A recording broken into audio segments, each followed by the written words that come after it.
கர்த்தர் நல்லவர். எத்தனை பேர் சந்தோஷமாக இருக்கிறீங்க? சந்தோஷமாக இருக்கிறவங்க மட்டும் நல்ல சத்தமாக ஹல்லேலூயா சொல்லலாமா? ஹல்லேலூயா. மகிழ்ச்சியோடு அவர் சமூகத்தில் ஆராதிக்க வந்திருக்கிறோம். ஹல்லேலூயா. கர்த்தரை தெய்வமாய் கொண்ட ஜனம் பாக்கியம் உள்ளது, அவர் அண்டி கொண்ட ஜனம் நிச்சயமாகவே நாம் பாக்கியவான்கள். ஹல்லேலூயா. யாருக்கும் கிடைக்காத ஒரு மிகப்பெரிய ஸ்லாக்கியத்தை தேவன் அவரை அண்டி கொண்ட நமக்கு கொடுத்திருக்கிறார். ஹல்லேலூயா. நாம் உண்மைக்குமே விசேஷித்தமானவர்கள். ஹல்லேலூயா. எத்தனை பேர் சொல்ல முடியும் நான் விசேஷித்தமானவர்? ஹல்லேலூயா. நீங்களும் நானும் நிச்சயமாகவே கர்த்தரை தெய்வமாய் கொண்ட ஜனம் பாக்கியம் உள்ளது, நாம் உண்மைக்குமே விசேஷித்தமானவர்கள். ஹல்லேலூயா. செய்திக்கு நேராக கடந்து செல்வோம். இன்றைக்கு போதகர்கள் வெளியே தூர பிரயாணமாக போயிருக்கனால இன்னைக்கு வர முடியவில்லை. ஆனாலும் கர்த்தர் நம் நடுவில் வந்திருக்கிறாங்க. ஹல்லேலூயா. என் நாமத்தினால எங்கே 2 முறை கூடியிருக்கிறார்களோ அவர்கள் நடுவில் நான் இருக்கிறேன் என்று சொன்ன தேவன் நம்ம மத்தியில் கடந்து வந்திருக்காங்க. எரேமியா எழுதின தீர்க்கதரிசன புஸ்தகம் அதனுடைய 18ஆம் அதிகாரம் 1 - 6 வரைக்கும் நாம் வாசிப்போம். எரேமியா தீர்க்கதரிசன புஸ்தகம் அதனுடைய 18ஆம் அதிகாரம் 1 - 6 வரைக்கும். எத்தனை பேர் பேனா கொண்டு வந்திருக்கீங்க? எத்தனை பேர் நோட்டெல்லாம் கொண்டு வந்திருக்கிறீங்க? ஹல்லேலூயா. கொண்டு வந்தவர்கள் பாக்கியவாங்க, நிச்சயமாக மென்மேலும் ஆசீர்வதிக்கப்படுவார்கள். ஹல்லேலூயா. ஆமாம், எழுதுறது மிகவும் நல்லது. எழுதுனா மட்டும் போதாது, வீட்டில் போய் தியானிக்கிறது அதை விட நல்லது. ஹல்லேலூயா. கர்த்தரால் எரேமியாவுக்கு உண்டான வசனம், நீ எழுந்து குயவன் வீட்டிற்கு போ, அங்கே என் வார்த்தைகளை உனக்கு தெரிவிப்பேன் என்றார். அப்படியே நான் குயவன் வீட்டிற்கு போனேன். இதோ அவன் திரிகையினாலே வணைந்து கொண்டிருந்தான். குயவன் வணைந்து கொண்டிருந்த மண்பாண்டம் அவன் கையிலே கெட்டு போயிற்று. அப்பொழுது அதை திருத்தமாய் செய்யும்படிக்கு தன் பார்வைக்கு சரியாய் கண்டபடி குயவன் அதை திரும்ப வேறே பாண்டமாக வணைந்தான். அப்பொழுது கர்த்தருடைய வசனம் எனக்கு உண்டாகி, அவர், இஸ்ரவேல் குடும்பத்தாரே, இந்த குயவன் செய்தது போல நான் உங்களுக்கு செய்யக்கூடாதோ என்று கர்த்தர் சொல்கிறார். இதோ இஸ்ரவேல் வீட்டாரே, களிமண் குயவன் கையில் இருக்கிறது போல நீங்கள் என் கையில் இருக்கிறீர்கள். ஆமே. நாம் எல்லாரும் கண்ணை மூடி தேவன் நோக்கி பார்த்து இந்த வசனத்தில் கை வைத்து ஜெபம் பண்ணலாம். ஆண்டவரே, அன்பிப்பால் எல்லா தேவ பிரசனத்தில் ஒரு மனப்பட்டவளா சிந்தனை அங்கங்கே வேடிக்கை பார்க்க வேண்டாம், சிந்தனை சேரடிக்க வேண்டாம். தேவன் நம்ம மத்தியில் இருக்கிறாங்க. கர்த்தருக்கு பயப்படுகிற பயம் நமக்கு இருக்கட்டும். தேவன் நம்மில் வாசம் பண்ணிடுறா எங்க ஒரு உணர்வு மாத்திரம் நமக்கு இருக்கட்டும். ஆண்டவரே, எங்களோடு பேசுங்கப்பான்னு சொல்லி கேளுங்க. வார்த்தைக்கு விரோதமாக எழும்புகிற எல்லா அந்தகார வல்லமையெல்லாம் கட்டப்படுவதாக. ஆண்டவரே, நீர் ஆளுகை செய்யுங்க. இந்த நாள் எங்களோடு நீங்கள் பேசுங்க. அடியன் உம்முடையவன், வார்த்தை உம்முடையது, ஜனங்கள் உம்முடையவர்கள். அப்பா, ஜனங்களுக்கு பிரயோஜனமான வார்த்தைகள் வெளிப்படட்டும். தேவையில்லாத வார்த்தைகள் ஒன்றும் வெளிப்படாதபடிக்கு நீ தடுத்து நிறுத்துவீராக. எங்களுக்கு பிரயோஜனமாக மாட்டு தாழ்த்து அர்ப்பணிக்கிறோம். மேசும் நல்ல பிதாவே. ஆமென், ஆமென், ஆமென். ஹல்லேலூயா. நேற்றைய தினத்திலே தேவ சமூகத்தில் காத்திருந்த போது ஆண்டவர் என்னுடைய இருதயத்தில் அழுத்தமாய் சொன்ன ஒரே ஒரு வார்த்தையை மட்டும் இந்த நாளில் தியானித்து விட்டு நம்ம அப்படியே ஜெபிக்க போறலாம். சேர்ந்து நின்று இந்த வசனங்களை திரும்ப நம்ம வாசிக்க போகிறோம். கர்த்தர் நம் நடுவில் வெளிப்படுவார். எல்லாரும் சேர்ந்து வாசிக்கலாமா? கர்த்தரால் எரேமியாவுக்கு உண்டான வசனம், நீ எழுந்து குயவன் வீட்டுக்கு போங்க. சத்தம் வரட்டுமே. அங்கே என் வார்த்தைகளை உனக்கு தெரிவிப்பேன். அப்படியே நான் குயவன் வீட்டுக்கு போனேன். இதோ அவன் திரிகையினாலே வணைந்து கொண்டிருந்தான். குயவன் வணைந்து கொண்டிருந்த மண்பாண்டம் அவன் கையிலே கெட்டு போயிற்று. அப்பொழுது அதை திருத்தமாய் செய்யும்படிக்கு தன் பார்வைக்கு சரியாய் கண்டபடி வேறே பாண்டமாக வணைந்தான்.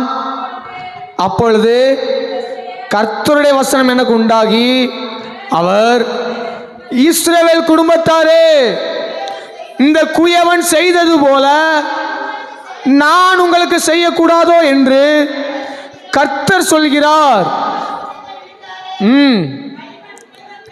களிமண் குயவன் கையில் இருக்கிறது போல நீங்கள் என் கையில் இருக்கிறீர்கள். ஹல்லேலூயா, ஹல்லேலூயா. செய்தியின் தலைப்பு, நான் தேவன் கரத்தில் உள்ள பாத்திரம். நல்ல கையை தட்டி தேவனை மகிமைப்படுத்த. இஸ்ரவேல் குடும்பத்தாரே, களிமண் குயவன் கையில் இருக்கிறது போல நீங்கள் என் கையில் இருக்கிறது. அதே போல இந்த கால வேளையில பரிசுத்த ஆவியானவர் நம்மளோடு கூட திருவுளம் வச்சுகிறார். என் தேவ ஜனமே, நீங்கள் என் கையில் உள்ள பாத்திரங்கள், நீர் என் கையில் உள்ள பாத்திரங்கள். நான் உன்னை உருவாக்கினேன், நானே உன்னை சிருஷ்டித்தேன், நானே உன்னை வணங்குகிறவர். ரபாலா சந்தரபாலா, நீ மனிதன் கரங்களில் அல்ல, நீ பிசாசின் கைகளில் அல்ல, நீ சூழ்நிலை கரங்களில் அல்ல, நீ தேவனுடைய கரங்களில், தேவனுடைய கரங்களில். சூழ்நிலைக்கு அப்பாற்பட்டவர் அவர். மனித வல்லமைக்கு அப்பாற்பட்டவருடைய கரத்திலே நாம் வாழ்ந்து கொண்டிருக்கிறோம். ஹல்லேலூயா. எத்தனை பேர் சந்தோஷமா சொல்றீங்க ஹல்லேலூயா. மனுஷன் தூக்கி எரியும் போச்சுல ஒரு வார்த்தை சொன்னா, ஓ நிலைமை என்ன ஆகுது, நீ எங்க போய் விழ போற?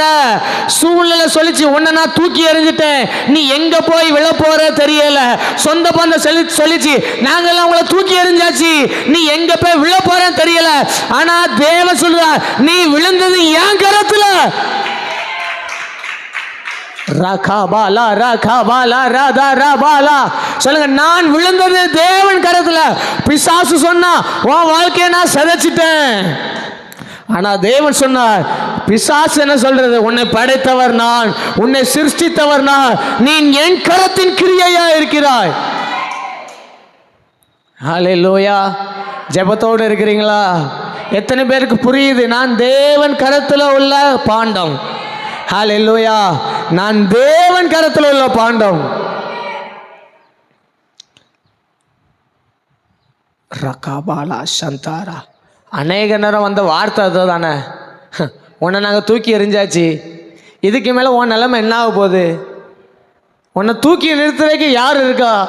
இந்த கடன் பிரச்சனையிலே நீ அப்படி போயிடுவ, இந்த வியாதியிலே அப்படி போயிடுவ, இந்த வியாதி உன்னை விழுங்கிடும், இந்த மரணம் உன்னை விழுங்கிடும். யாருமே இல்லாம நீ அனாதை நிப்பன்னு சொன்னாங்க. ஆனா அவங்க தூக்கி எறியலாம், ஆனா நாம் விழுந்தது தேவ கரத்துல. ஹல்லேலூயா ஹல்லேலூயா. எந்த பலவீனம் வந்தது உண்மைதான், போராட்டம் வந்தது உண்மைதான், நெருக்க வந்தது உண்மைதான், பாடுகள் நம்மளை தூக்கி எறிஞ்சது உண்மைதான். ஆனா நான் விழுந்ததோ என்னை தூக்கி நிறுத்துற அந்த தேவனுடைய கரத்திலே. ஹல்லேலூயா. அந்த 6ஆம் வசனத்தில் நீங்கள் திரும்ப பார்த்தீங்க அப்படின்னா, 4ஆம் வசனத்தை பார்த்தீங்கன்னா, அந்த குயவன் செய்தது போல நான் உங்களுக்கு செய்யக்கூடாதான்னு சொல்லி அந்த 6ஆம் வசனத்தில் இருக்கும். ஹல்லேலூயா. அப்போ யார் அந்த குயவன்? நான் அப்படி சொல்கிறேன், தேவன் யார்? ஹல்லேலூயா. நான் தேவனுடைய கரத்தில் விழுந்துட்டேன், ஆனால் இப்போ அவர் யார்? அவர் யார் அப்படின்னா, ஏசாயா தீர்க்கதரிசன புஸ்தகம் 64ஆம் அதிகாரம் 8வது வசனம். ஏசாயா தீர்க்கதரிசன புஸ்தகம் 64 அதனுடைய 8. இப்படிப்பட்டவைகளை கேள்விப்பட்டது யார்? டிவியில் போடுங்க, டிவியில் போடுங்க. நீர் என்னுடைய பிதா, நாங்கள் களிமண், நீர் எங்களை உருவாக்குகிறவர். நாங்கள் அனைவரும் உம்முடைய கரத்தின் கிரியை. கையை தட்டி தேவனை மகிமைப்படுத்தலாமே. அவர் என் பிதாவா இருக்கிறார், நான் அவருடைய செல்ல பிள்ளையா இருக்கிறேன், நான் தேவனுடைய கரத்தினால் உருவாக்கப்பட்டவன். 64:8 64:8 சொல்லுங்க. நீர் எங்கள் பிதா, நான் களிமண், நீர் எங்களை உருவாக்குகிறவர். அவர் நம்மை உருவாக்குகிற தேவன். சொல்லுங்க, அவர் என்னை உருவாக்குகிற தேவன். ஹல்லேலூயா ஹல்லேலூயா. நீங்க ஆராதிக்க தேவன் யார் என்று உங்கள்கிட்ட ஒருத்தங்க கேட்டானா சொல்லணும், என் தேவன் என்னை உருவாக்குகிற தேவனா இருக்கிறார். ஒன்றும் இல்லாமல் இருந்து என்னை உருவாக்கி உயர்த்துகிற தேவன். தாழ்மையில் நம்மை நினைத்தவரை துதியுங்கள், அவர் கிருபை என்றும் உள்ளது. ஒருவராய் பெரிய அதிசயங்களை செய்தவரை துதியுங்கள், அவர் கிருபை என்றும் உள்ளது. இந்த வியாதியின் படுக்கையை மாற்றினவரை துதியுங்கள், அவர் நல்லவர், அவர் கிருபை என்றும் உள்ளது. ஹல்லேலூயா. என் தேவன் யார்? என் தேவன் என்னை உருவாக்குகிறவர். அதில் இன்னொரு வார்த்தை சொல்லிருக்குது, நான் யார்? நான் அவருடைய கரத்தினால் உருவாக்கப்பட்டவன். சொல்லுங்க, என் தேவன் உருவாக்குகிறவர், நான் அவரால் உருவாக்கப்பட்டவன். ஹல்லேலூயா. அந்த வார்த்தை நீங்கள் சொல்ல சொல்ல உங்களுக்கு விரதமாய் அடிக்கடி பலவீனப்படுத்த எல்லா சத்துருலாம் நொறுங்கி போவான். ஹல்லேலூயா. இன்னைக்கு அடிக்கடி சத்துரு சொல்ல, நீ யாரு? சத்துரு கேட்கிற கேள்வி என்னன்னா, நீ யாரு? உனக்கு என்ன பலன் இருக்குது? உன்னால எப்படி நிற்க முடியும்னா அப்படின்னு கேட்கிற கேள்விக்கு நமக்கு இருக்கிற ஒரு பலன், என் தேவன் என்னை உருவாக்குகிறவர், நான் அவரின் கரத்தின் கிரியையா இருக்கிறேன். ஹல்லேலூயா. மனிதனுடைய கரம் நம்மளை உடைக்கும், மனிதனுடைய கரம் நம்மளை சரியாய் வணையாது. ஹல்லேலூயா. சூழ்நிலை அதற்கு தகுந்தாது போல நம்மளை கொண்டு செல்லும். ஹல்லேலூயா. பிரச்சனை அதுக்கு ஏற்ற மாதிரி நம்ம தள்ளும். ஹல்லேலூயா. வியாதி பார்த்தோன்னே ஆமாம் இருக்குது, கேன்சர் வியாதி இருக்குது, டாக்டர் என்ன சொல்லுவார், கேன்சரு இருக்குது. ஹல்லேலூயா. நம்மளை அடிக்கடி சொல்லுவோம்ல, ஐயா வீட்டில் மளிகை ஜாமான் குறையாதான் இருக்குது, கடுகு டப்பாவில் கடுகு கம்மியாக தான் இருக்குது, கடன் நிறையா இருக்குது, போராட்டம் நிறையா இருக்குது. அன்றைக்கி பலவீனமான வார்த்தையை நம்ம சொல்லுவோம். ஆனால் தேவன் என்ன சொல்வார்னா, பலவீனனும் தன்னை பலவான் என்று சொல்ல கடவன், ஏனென்றால் அவர் இல்லாதவைகளை இருப்பதை போல அழைக்கிற தகப்பன். ஹல்லேலூயா. ஒன்றும் இல்லாமல் இருக்கலாம், பலவீனமாக இருக்கலாம், ஆனால் அவர் தம்முடைய பலனை தந்து நம்மளை உயர்த்துகிறவர். ஹல்லேலூயா. தேவைகள் நெருக்கி நின்ற போது அவர் ஐஸ்வர்ய சம்பனாக இருக்கிறார். அவர் தம்முடைய ஐஸ்வர்யத்தின் படியே நம்முடைய குறைவுகளை எல்லாம் கிறிஸ்து இயேசுக்குள்ளாக மகிமையிலே அவர் நிறைவாக்குகிறவராக இருக்கிறார். அதுதான் நம்முடைய தேவன், அதுதான் உருவாக்குதல். சொல்லுங்க, என் தேவன் சிருஷ்டிக்கர்த்தர், நான் அவரால் சிருஷ்டிக்கப்பட்டவன். ஹல்லேலூயா. மண்ணில் இருந்து நம்மளை உருவாக்கி இருக்கிறார். எப்படினால் மனிதனாக உருவாக்குகிறார். அந்த மனிதனை எப்படி உருவாக்கினார் என்றால் மகிமையுள்ள சரீரமாக உருவாக்கினார். அந்த மகிமையுள்ள சரீரத்தை அவர் முடிவில் என்ன பண்ணுவார் என்றால் மகிமையிலே கொண்டு போய் நிறுத்துவார். இதுதான் நமக்கு இருக்கிற ஒரு நம்பிக்கை. மண்ணிலிருந்து எடுக்கப்பட்டவன் மனிதனாய் மாற்றப்பட்டு, மனிதனாய் மாற்றின என்னை கர்த்தர் மகிமைப்படுத்தினார். என்ன மகிமைப்படுத்தினவர், அவருடைய மகிமையை என்னை கொண்டு போய் நிறுத்துவார். அதான் வேதம் சொல்கிறது, முடிவிலே அது விளங்கும், அது பொய் சொல்லாது. சத்தியம் புரிந்தவங்க மாத்திரம் ரெண்டு கரலை பலமா தட்டி கண்ணை மூடி கொஞ்ச நேரம் ஆவில் நிரம்பி ஒன்றும் இல்லாமல் இருந்து என்னை உருவாக்குகிற தேவ ஒரு தேவ வல்லமை, ஒரு தேவ வல்லமை, ஒரு அசாத்தியமான தேவ பிரசனம் நம்மை நிரப்பிக் கொண்டிருக்கிறது. ரீபார கத்துர மகிமைப்படுத்துவேன், இன்னமும் மகிமைப்படுத்துவேன். ரீபா ரகா துஷ்டன் உன் வழியை வருவதில்லை. நல்ல கையை தட்டி கொஞ்சம் ஆவில நிரம்பி, நான் தேவன் கரத்துள்ள பாத்திரம், நான் தேவ கரத்துள்ள பாத்திரம். உங்களுக்கு சூழ்நிலை எதுவா இருக்கலாம், அந்த சூழ்நிலை பார்த்து சொல்லுங்க, ஏன் சூழ்நிலையே, ஏன் பிரச்சனையே, ஏன் தாமதமே, நான் தேவன் கரத்தில் இருக்கிறேன், உன்னால் ஒன்றையும் தடை பண்ண முடியாது. என் தேவன் யார் என்றால், அவர் என்னை மண்ணில் இருந்து மகிமையுள்ள சரீரமாக என்னை உருவாக்கி உயர்த்துகிற நல்ல குயவன். ரபாகா ரகதா ரபாலா ரபாலா ரதா ரபாலா சிவரபா துரபலபாலா சந்தரபா தியாகபரபலரபா. ஹல்லேலூயா. நாம் சாதாரணமானவர் அல்ல என்பதை நாம் புரிந்து கொள்ள வேண்டும். சொல்லுங்க, நான் சாதாரணமானவன் அல்ல, சர்வ சிருஷ்டிக்கும் எஜமானதால் உருவாக்கப்பட்ட விலையேறப்பட்ட பாத்திரம். நான் தேவனுடைய கரத்தில் இருக்கிறேன். ஹல்லேலூயா. அவர் நம்மை எப்படி படைத்தார், அவர் சாயலாக படைத்தார். ஹல்லேலூயா. நாம் தேவ சாயலாய் படைக்கப்பட்டிருக்கிறோம். ஆதியாகமம் 2ஆம் அதிகாரத்தை நீங்கள் எடுத்து வாசித்தீங்கன்னா தெரியும். 1ஆம் அதிகாரத்திலே பின்பகுதியில் அந்த வசனங்கள் இருக்கும். 1ஆம் அதிகாரம் 26ஆம் வசனத்தில் பிதா குமாரன் பரிசுத்த ஆவியின் 3 சேர்ந்து பேசுவாங்க. நமது சாயலாகவும் நமது ரூபத்தின்படியும் இந்த மண்ணை, சொல்லுங்க, இந்த மண்ணை எதை மகிமையாக மாற்ற போகிறேன்னா இந்த மண்ணை, சொல்லுங்க, இந்த மண்ணை மகிமுள்ள சரீரமாக நம்மளை போல மறுரூபமாக்குவோம். ஹல்லேலூயா. ஹல்லேலூயா. அநேக ரவுண்டு நம்முடைய வாழ்க்கை எப்படி தான் இருக்குன்னா புழுதியை போல தான் இருக்குது. ஹல்லேலூயா. சொல்லுங்க, மண்ணிலிருந்து எடுக்கப்பட்டவன் நான், மகிமைக்குள்ளே பிரவேசிக்கிறவன். ஹல்லேலூயா. இது நான் எழுதலை, ஆனால் கர்த்தர் இந்த வேளையில் அதை பேச வைக்கிறாரு. சொல்லுங்கள், மண்ணிலிருந்து எடுக்கப்பட்டவன் மனிதனாய் மாறினேன். ஹல்லேலூயா. இப்படி சொல்லலாமே, மண்ணிலிருந்து மகிமை உள்ள சரீரமாய் மாறி மகிமைக்குள் பிரவேசிக்கிறவன் நான். ஹல்லேலூயா. சொல்லுங்கள், மண்ணிலிருந்து எடுக்கப்பட்டு மகிமுள்ள சரீரமாய் மாற்றப்பட்டு தேவ மகிமைக்குள் பிரவேசிக்கிறவன் நான். இப்பொழுது இருப்பது அந்த மகிமையுள்ள கரங்களில் நான் இருக்கிறேன். ஹல்லேலூயா. அவன் தேவ கரம். ஹல்லேலூயா. தேவன் யார்? சொல்லுங்க, தேவன் யார்? அவர் என்னை உருவாக்குகிறவர். ஹல்லேலூயா. நான் யார்? அவருடைய கரத்தின் கிரியையா இருக்கிறேன். அவர் என்னை எப்படி உருவாக்கினார்? மகிமையுள்ள சரீரமாக என்னை உருவாக்கினார்.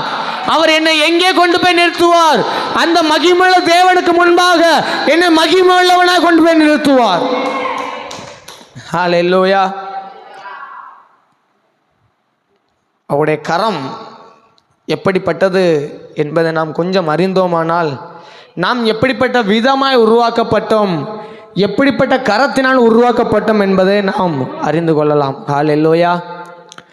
சொல்லுங்க, நான் தேவன் கரத்தில் உள்ள பாத்திரம், தேவனால் உண்டாக்கப்பட்டவன். அவருடைய கரம் என்னை வணைந்தது. என்னை வணைந்த கரம் எப்படிப்பட்டது? ஹல்லேலூயா.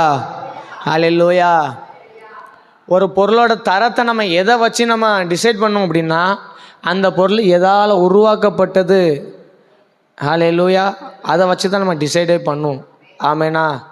ஒரு செயின் வாங்குகிறோம். செயின் வாங்குறோம்னா முதல்ல கேட்க கேள்வி, தங்கமா பித்தாளையா, கவுரிங்கான்னு கேட்போமா இல்லையா? ஹல்லேலூயா. கவுரிங் வாங்குவோம், பார்க்க எப்படி தான் இருக்கும்? தங்க மாதிரியே இருக்கும். அல்ல, ஆனால் ரேட் எவ்வளோ தான்? 160 ரூபா தான். ஆனால் அன்றைக்கி 1 கிராம் தங்கமே என்ன செஞ்சிருச்சு? ரேட்டு ஏறி போயிருச்சு. ஹல்லேலூயா. அப்போ அது உருவாக்கப்பட்ட மெட்டீரியலை பொறுத்து தான் அதோட தரமே கூடும். ஹல்லேலூயா.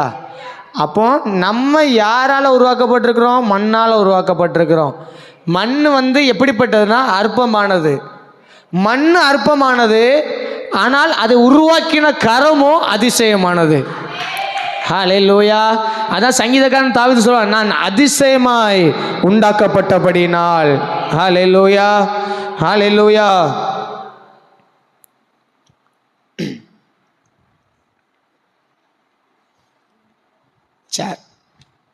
அவருடைய கரம் எப்படிப்பட்டதுன்னு பார்த்துட்டோம்னா, நாம் எப்படிப்பட்ட பாத்திரம் சொல்லி என்ன செஞ்சிடலாம்? பார்த்துடலாம். ஊர்லேயே சொல்லுவாங்க, வந்த வழி தெரியாதவனுக்கு பழமொழி தெரியாதா? சின்ன பிள்ளையில புளி குத்துற இடத்துல பாட்டிமாரெல்லாம் இருப்பாப்புல. சின்ன பிள்ளையிலே வேலைக்கு போவோம். அப்போ பாட்டிமாரை நல்ல டைலாக் சொல்லுவாங்க. ஹல்லேலூயா. வயசான பாட்டிமாரை பக்கத்தில் உட்காந்துட்டோம்னா நிறைய பயன் கிடைக்கும். ஆமாம், வந்த வழியே தெரியாதவனுக்கு வம்ச வழி என்ன தெரிய போகுது? ஹல்லேலூயா. நான் எங்கேருந்து வந்தேன்னு தெரிஞ்சாதான் என் வம்சம் என்னன்னு எனக்கு தெரியும். ஹல்லேலூயா. ஹல்லேலூயா. உங்கள் அப்பா பேர் கேட்டால் தானே உங்கள் தாத்தா பேரே தெரியும். எனக்கு என் அப்பா பேரே தெரியாதுன்னா என் தாத்தா பேர் எனக்கு எப்படி தெரியும்? வந்த வழி தெரியாதவனுக்கு வம்ச வழி எப்படி தெரியும் சொல்லி கிராமத்தில் பழமொழி சொல்லுவாங்க. நான் கொஞ்சம் கிராமத்துக்காரன் பற்றியலா, அதனால் அப்படி தான் இருக்கும். சரிங்களா? நீங்கள் பட்டணத்தில் இருக்கிற மாதிரியே என்னை பார்க்கக்கூடாது. ஹல்லேலூயா. ஹல்லேலூயா. ஆமாம். அப்போ என்னை உருவாக்கின கரம் எப்படிப்பட்டேன்னு தெரிஞ்சுட்டா நான் எப்படிப்பட்ட பாத்திரமாய் உருவாக்கப்பட்டேன் என்பது நமக்கு புரிஞ்சிடும். ஹல்லேலூயா. எடுத்து வாசிக்கலாமா? ஏசாயா தீர்க்கதரிசன புத்தகம் 41:10. வேகமாக வாசிப்போம், நமக்கு நேரம். 41:10. நான் சில வசனம் சொல்கிறேன், வேகமாக குறிச்சிக்கோங்க. இல்லை, அதில் ஒரே ஒரு வசனம் ஒன்று இருக்கு பாருங்க, கடைசியில் உள்ளது. தாங்குகிற கரம். ஹல்லேலூயா. நம்மளை உருவாக்கின கரம் எப்படிப்பட்டது என்றால் நம்மளை தாங்குகிற கரம். என் நீதியின் வலது கரத்தினால் நான் உன்னை தாங்குவேன். அப்போ நம்ம உருவாக்கின கரம் என்ன கரம்னா நம்மளை தாங்குகிற கரம். சங்கீதம் 17:7 சொல்லுங்க. சங்கீதம் 17:7. வேகமாக.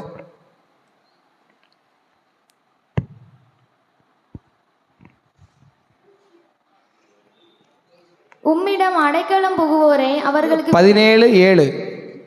17:7.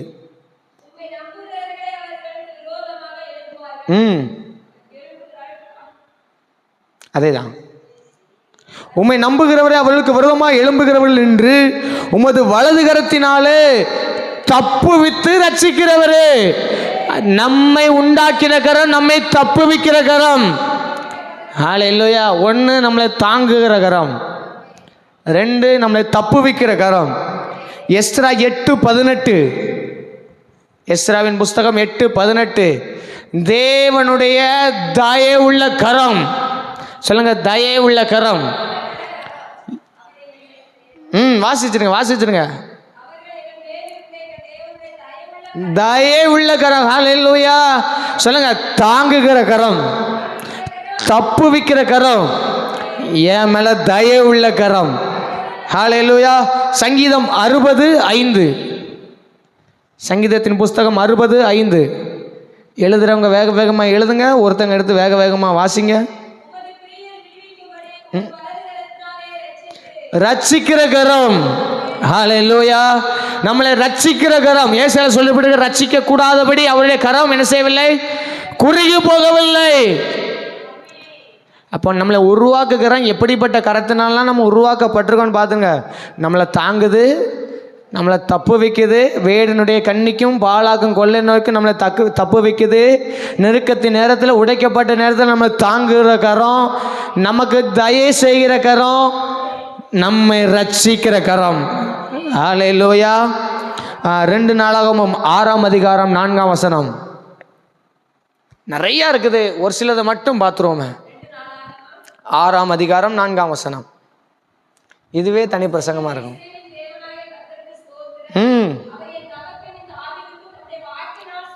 என் தகப்பனாகிய தாவீதுக்கு தம்முடைய வாக்கினால் சொன்னதை தம்முடைய கரத்தினால நிறைவேற்றி முடித்தார். அவருடைய கரம் நமக்கு சொன்னதை நிறைவேற்றி முடிக்கிற கரம். ஹல்லேலூயா. நம்முடைய வாழ்க்கையில் சொல்லப்பட்ட வாக்குத்தத்தங்கள் எல்லாம் நிறைவேற்றி முடிக்கிறதுக்கு ஒரு கரம் உண்டு. ஹல்லேலூயா. வாக்குத்தத்தங்கள் எல்லாமே நமக்காக கொடுக்கப்பட்டது. ஆனால் நம்முடைய சூழ்நிலையை பார்த்து கொடுக்கப்பட்டவர்கள் அல்ல, நமக்கான எதிர்காலத்தை பார்த்து கொடுக்கப்பட்டது. ஹல்லேலூயா. ஆமாம், அவருடைய கரம் எப்படிப்பட்ட கரம், நிறைவேற்றுகிற கரம். ஹல்லேலூயா. அதே 1 நாளாகமம் 29:12 பார்த்தீங்கன்னா நிறையா இருக்குது. 12 எல்லாவற்றையும் ஆளுகிறவர். அவருடைய கரத்திலே சத்துவம் இருக்கிறது. சத்துவம் உள்ள கரம். அடுத்தல சத்துவமும் அதுக்கப்புறம் வல்லமையும் உண்டு. அவருடைய கரம் வல்லமை உள்ள கரம், எவரையும் மேன்மைப்படுத்துகிற கரம், பலப்படுத்துகிற கரம். ஹல்லேலூயா. ஒரே வசனத்தில் 4 கரம் இருக்குது. சொல்லுங்க, சத்துவம் உள்ள கரம். அவர் பலன் இல்லாதவனுக்கு பலன் கொடுத்து சத்துவம் இல்லாதவனுக்கு சத்துவத்தை பெருக பண்ணுகிறவர். 2வது வல்லமை உள்ள கரம். அவர் சகலத்தையும் செய்ய வல்லவர். அவர் செய்ய நினைத்தது ஒன்றும் நம்முடைய வாழ்க்கையில தடைபடாது. அவர் சகலத்தையும் அதினதின் காலத்திலே நேர்த்தியாய் செய்து முடிக்கிறவர். ஏனென்றால் அவர் சொல்ல ஆகும், அவர் கட்டளையிட அவைகள் நிற்கும். அப்படி வல்லமையுள்ள கரமானவர். 3வது என்னை மேன்மைப்படுத்துகிற கரம். ஹல்லேலூயா. 4 என்னை பலப்படுத்துகிற கரம். சொல்லுங்க, என்னை பலப்படுத்துகிற கரம். ஹல்லேலூயா. கடைசியாக ஒன்று சொல்லி அடுத்த கட்டத்துக்காக கடந்து சொல்லுவோம். பிரசங்கின் புஸ்தகம் 2ஆம் அதிகாரம் அதனுடைய 24. பிரசங்கி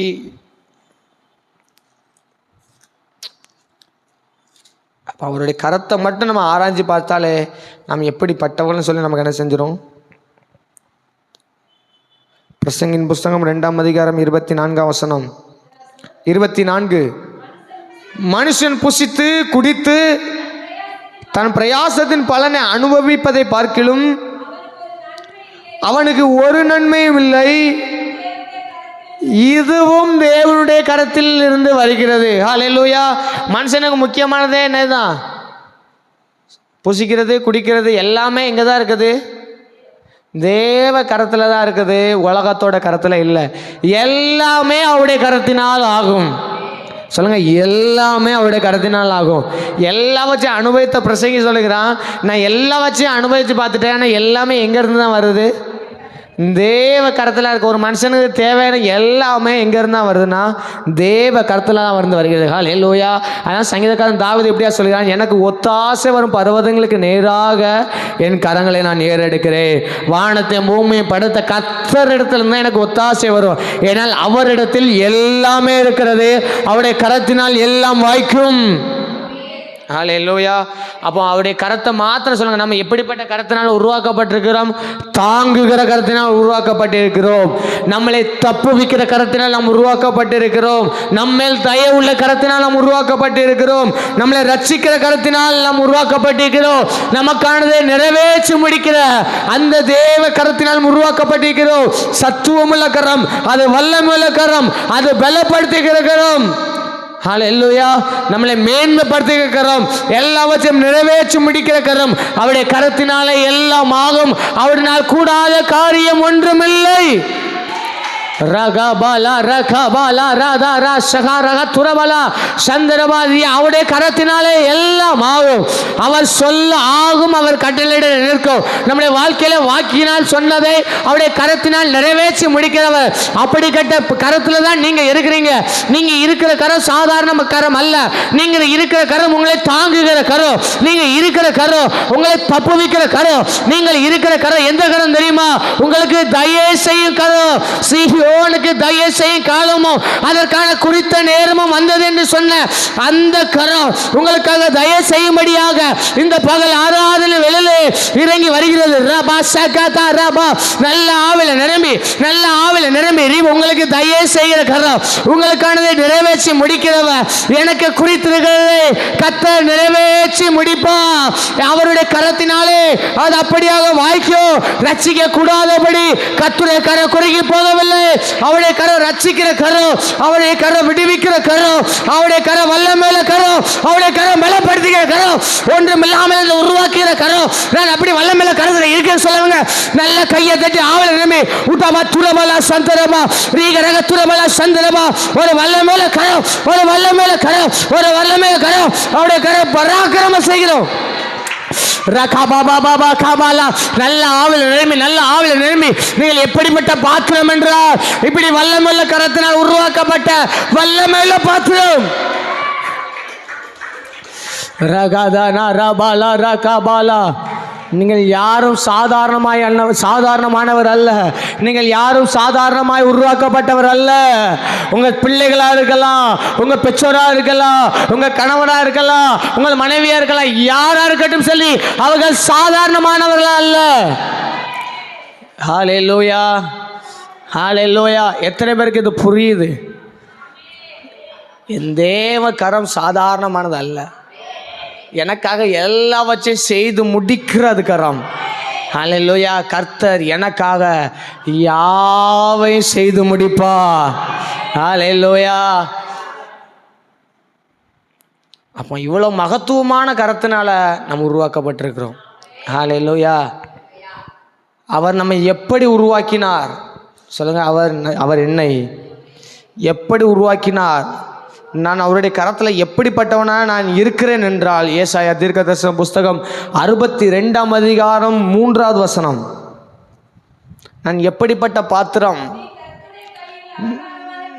நான் கர்த்தருடைய கையில் அலங்காரமான கிரீடமுமாய் இருக்கிறேன். சொல்லுங்க.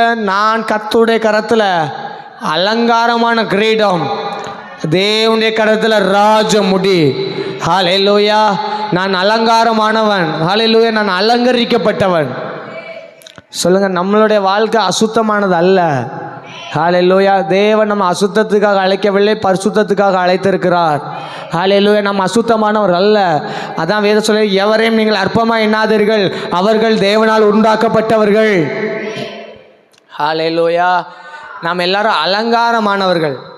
பக்கத்தில் பார்த்து சொல்லுங்க, நீங்கள் ரொம்ப அழகாக இருக்கிறீங்க. பக்கத்தில் தான் பார்த்து சொல்கிறேன். லேடிஸ் தான் பார்த்துங்க. நீங்கள் ரொம்ப அழகாக இருக்கிறீங்க. ஹல்லேலூயா. ஆண்டவர் உங்களை ரொம்ப அழகாக படைத்திருக்கிறார். ஹல்லேலூயா. நீங்கள் அலங்காரமான கிரீடம். பக்கத்தில் பார்த்தா சொல்லுங்களேன், நீங்கள் அலங்காரமான கிரீடமாக இருக்கிறீங்க.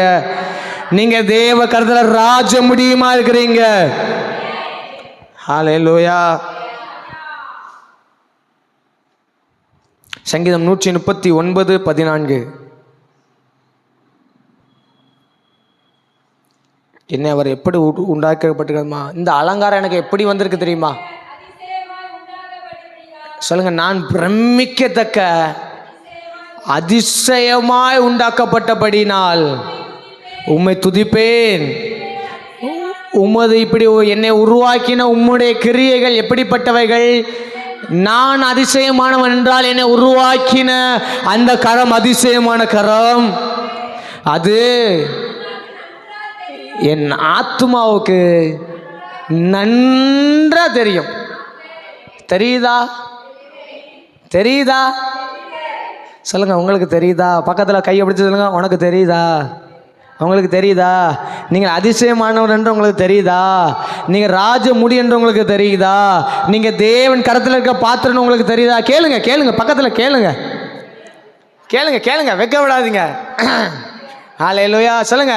நீங்கள் அதிசயமானவங்கள், அதிசயமாக உண்டாக்கப்பட்டிருக்கிறீர்கள் என்பது உங்களுக்கு புரியுதா? நீங்கள் அற்பமானவர்கள் அல்ல என்பது உங்களுக்கு புரியுதா? ஹல்லேலூயா. நீங்க தேவன் கரத்தில் அலங்காரமா இருக்கிறீங்க என்பது உங்களுக்கு தெரியுதா? ஆமா. ராணியக்கா, நீங்க பக்கத்துல பாக்கியம்மா பக்கத்துல உட்காந்துருக்கலாம். பாக்கியம்மா பாக்கியம்மா தனியா உட்காந்துருக்காப்ல. ஆமா. என்ன யாரு அலங்காரமான்னு சொல்லாங்கன்னு பக்கத்துல உட்காந்துருங்க. பக்கத்துல உட்காந்து பின்னாடி ஜெபம் பண்ணி எல்லாரும் ஒண்ணா உட்காந்துருங்க. ஹல்லேலூயா. ஆமா. நம்ம ஒன்று சேர்ந்து துதிக்க போறோம். இன்னைக்கு நம்மளை அற்பமாக பார்த்தா சாத்தானை தூக்கி போட்டு மிதிக்க போறோம். ஹல்லேலூயா. நம்ம இலக்காரமாக பேசுறதுக்கு அவன் யாரு? நம்மளை அற்பமாக பேசுறதுக்கு அவன் யாரு? ஹல்லேலூயா. ஹல்லேலூயா. நான் அதிசயமாக உருவாக்கப்பட்டிருக்கிறேன். எப்படி உருவாக்கப்பட்டிருக்கிறேன்னா அதிசயமாய் உருவாக்கப்பட்டிருக்கிறேன். ஹல்லேலூயா. சொல்லுங்க. நான் ஒரு விசித்திர பிறவி. சொல்லுங்க. நான் ஒரு விசித்திர பிறவி. ஆமாம். ஹல்லேலூயா. ஒத்துக்கிட்டா சரிதான். நம்ம பாஷையில் சொன்னோம்னா நான் ஒரு டைப்பான ஆள். சொல்லுங்க. நான் ஒரு ஆமாம். நம்ம பாஷையில பேசாம என்னை முறைச்சி பார்க்காதீங்க. நான் ஒரு டைப்பான ஆள். ஹல்லேலூயா. தூக்கம் வராங்க மாத்திரம் இல்லையா? சொல்லுங்க. பக்கத்து சொல்லுங்களேன். என்னை முறைச்சி பார்க்காதீங்க. என்னை அடிக்கடி கோவப்படாதீங்க. நான் ஒரு டைப்பான ஆள். ஹல்லேலூயா. என்ன டைப்பான ஆள்னா நான் அதிசயமாக உண்டாக்கப்பட்டிருக்கிறேன். நான் பிரமிக்கத்தக்க உண்டாக்கப்பட்டிருக்கிறேன். ஹல்லேலூயா. அதிசயமான தேவ கரம் என்ன உண்டாக்கி இருக்கிறது. ஹல்லேலூயா. ஆச்சரியமான கரம் என்ன உண்டாக்கிறது. என்னை தாங்குகிற கரம் தான் என்ன உண்டாக்கிறது. எனக்கு தயவு செய்கிற கரம் தான் என்ன உருவாக்கி இருக்கு. என்னை விடுவிக்கிற கரம் தான் என்ன உண்டாக்கி இருக்குது. நான் அவருடைய கரத்தில் இருக்கிறேன். சொல்லுங்க. நான் அவருடைய கரத்தில் இருக்கிறேன். ஹல்லேலூயா. வேதம் சொல்லுகிறது, என் காலங்கள் உம்முடைய கரத்தில் அல்லவோ இருக்கிறது. என் காலங்கள் உம்முடைய கரத்தில் அல்லவோ இருக்கிறது. கர்த்தர் யாருக்கோ பேசிக்கொண்டு இருக்கிறார். உன் காலங்கள் என் கரத்திலே, உன் காலங்கள் கரத்தில் இருக்குது. நான் சகலவற்றையும் ஆராய்ந்து அறிந்திருக்கிறவ. உன் நிலைமை எனக்கு தெரியும். உன் பிள்ளைங்க நிலைமை எனக்கு தெரியும். எதை குறித்து கலங்காது. நான் உன்னை ஏங்குவேன். நான் உன்னை தாங்குவேன். நான் உன்னை சுமப்பேன். நான் உன்னை தப்புவிப்பேன். கர்த்தருடைய கரை குறுகி போகல. கர்த்தருடைய கரை குறுகி போகல. கர்த்தருடைய வல்லமை, கர்த்தருடைய வல்லமை பலமாய் நிரப்புது. பலமாய் நிரப்புது.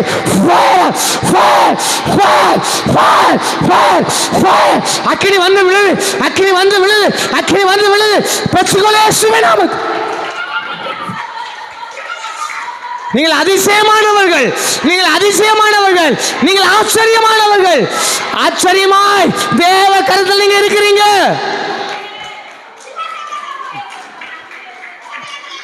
உங்களை வெறுமையானவன் சொல்லி சொல்றதுக்கு சத்துரு யாரு? உலகம் யாரு? நிந்தனையான பேச்சுக்கு கர்த்தர் உங்களை விட்டு கொடுக்க மாட்டார். ஏளனமான பேச்சுக்கு விட்டு கொடுக்க மாட்டார். அல்ல இல்லாதவர்களை உருவாக்கி தருவார். இல்லாதவர்களை உருவாக்கி தருவார். உங்க வாழ்க்கையில எது எது இல்லைன்னு சொல்றீங்களோ அது எல்லாம் உருவாக்கப்படுகிறது. ஏனென்றால் நாம் ஆராதிக்க தேவன் உருவாக்கி கொடுக்கிறவர் நமக்கானது அவருடைய கரத்தினாலே வாய்க்கும். சொல்ல சொல்ல ஒரு விடுதலை, சொல்ல சொல்ல விடுதலை, சொல்ல சொல்ல விடுதலை. கர்த்தருடைய கரத்தினாலே அது வாய்க்கும்.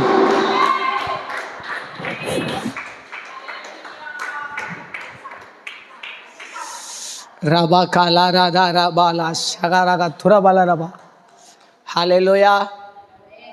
இப்போ புரியுதா நம்ம எப்படிப்பட்ட பாத்திரம்னு சொல்லி? சொல்லுங்க, நம் தேவன் யாரு? பதில் சொல்லுங்க. கேள்வி திருப்ப என்ன கேட்கக்கூடாது. நம்மை உருவாக்குகிற தேவன். நாள்தோறும் நம்ம சொல்லணும், ஆண்டவரே நீர் என்னை உருவாக்குகிற தேவன், நீர் என்னை உருவாக்குகிற தேவன். ஹல்லேலூயா. அனுதினமும் நம்மளை உருவாக்குற குயவன் அவர். ஹல்லேலூயா.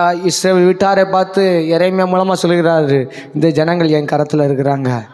அந்த தேவன் தான் இன்னைக்கு நம்மளை பார்த்து சொல்கிறாரு, நீங்கள் மனிதருடைய கரங்களில் அல்ல, சூழ்நிலை கரங்களில் அல்ல, பிரச்சனையோட கரங்கள் அல்ல, சொந்தக்காரங்களோட கைகள் அல்ல, நீங்கள் என் கரத்தின் கிரியைகளாக இருக்கிறீர்கள். என்னுடைய பலன் தான் நீங்கள். ஹல்லேலூயா. எவ்வளோ பெரிய மகத்துவமாக நம்மளை உண்டாக்கி இருக்கிறாங்க. ஹல்லேலூயா. இவ்வளோ மகத்துவமாக இருக்கிற நம்ம வேறு யாரை எப்படி பண்ணக்கூடாதுன்னா அற்பமாக பேசிடக்கூடாது. அற்பமாக என்ன செய்யக்கூடாது? யாருமே அற்பமாக நினச்சிடக்கூடாது. ஏன்னா எல்லாருமே அதிசயமாக உண்டாக்கப்பட்டிருக்கிறார்கள். ஹல்லேலூயா. ஒவ்வொருத்தரும் ஒவ்வொரு டைப்பில் தான் இருப்பாங்க. ஹல்லேலூயா. அவர்கள் எல்லாருமே தேவனுடைய கரத்தின் கிரியைகளாக இருக்கிறார்கள். ஹல்லேலூயா. வேதம் சொல்கிறது, அவனும் ஆபிரகாமுக்கு எப்படி இருக்கிறானே, குமாரனாக இருக்கிறானே. சரி, தேவன் எப்பொழுதுமே உருவாக்கணும். சரி, உருவாக்கும் போச்சில் என்ன எப்படி இருக்குன்னா ஒரு நோக்கம் இருக்கும். உருவாக்கும் போது என்ன இருக்கும்? சும்மா ஒரு மண்ணை எடுத்துகிட்டு என்ன செய்ய மாட்டார், வணைய மாட்டார். அப்போ நம்மளை இந்த பூமியில் கொண்டு வந்ததற்கு என்ன செய்தார்? ஒரு நோக்கம் இருக்குது. சொல்லுங்கள், நம்மளை இந்த உலகத்தில் படைச்சதற்கு கட்டாயமாக ஒரு நோக்கம் இருக்குது. அந்த நோக்கம் நிறைவேறாமல் நம்ம போய் விடக்கூடாது. இஸ்ரவேல் ஜனங்கள் வேதம் சொல்கிறது, குயவன் கரத்தில் இருந்த பாண்டம் வணைஞ்சு கொண்டுகிட்டே இருக்க என்ன செஞ்சிட்டான்? கெட்டு போயிடுச்சு.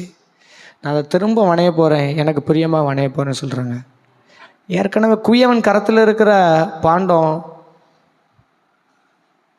அது வணைய கடந்து வந்த பாதைகள் பார்த்திங்கன்னா மிகவும் கரடுமுரடான பாதைகள்.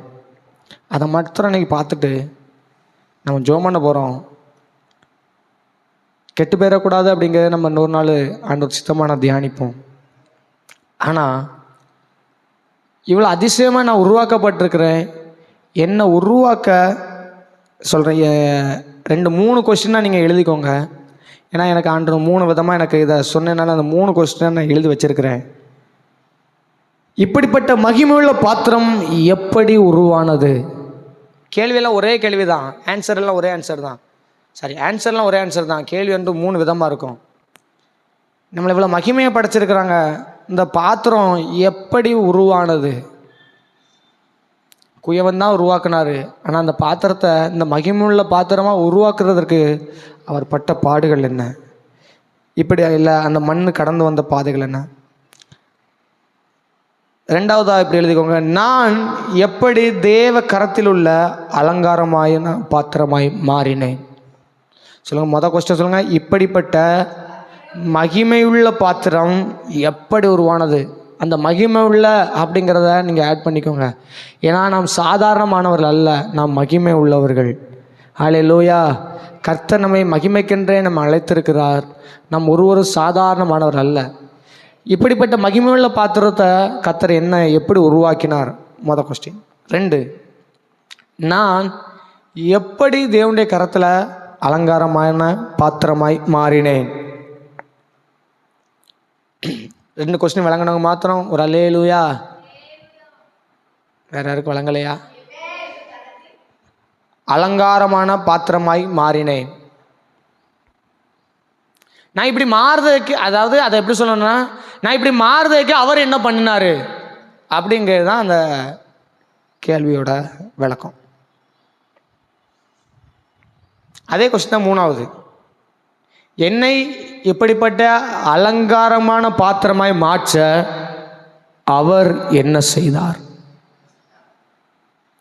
ஒரு பாத்திரம் வணைய வேண்டுமானால் நிச்சயமாகவே அங்கே ஒரு வேலை நடைபெற வேண்டும்.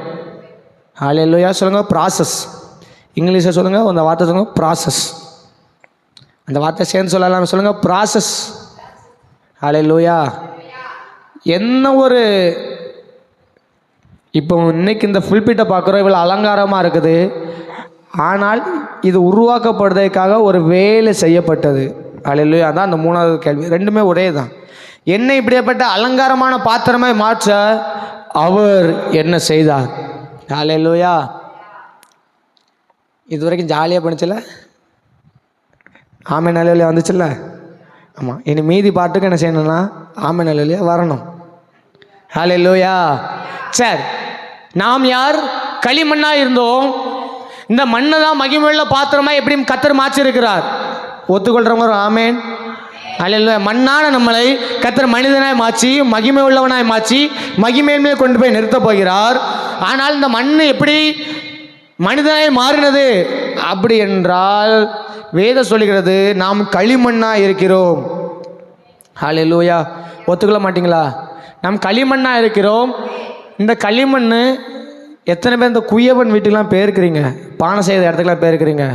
நான் சின்ன பிள்ளையில் ஸ்கூலில் படிக்கிற நேரத்தில் அங்கே தான் இன்டர்வல் டைம்லலாம் போய் பார்த்து வளர்ந்த இருக்கும். அங்கே பார்த்திங்கன்னா மண் எல்லாமே மொத்தமாக குமிச்சு போட்டிருப்பாங்க. இந்த களிமண் எல்லாமே நினைஞ்சிருப்பாங்கன்னா பானை செய்யறதுக்கு ஏற்ற மண்ணெல்லாம் என்ன செஞ்சுருவாங்க, மொத்தமாக என்ன செஞ்சுருப்பாங்க, குமிச்சு போட்டிருப்பாங்க. சரிங்களா? அந்த குமிச்சு போட்ட மண்ணில் இருந்து தான் அந்த குயவன் என்ன செய்வார், பிரித்து எடுப்பார். அந்த அன்னைக்கு தேவையான பானை வனையனுக்கு என்ன பண்ண வேண்டுமோ அதற்கான மண் என்ன செய்வார், பிரித்து எடுப்பார்.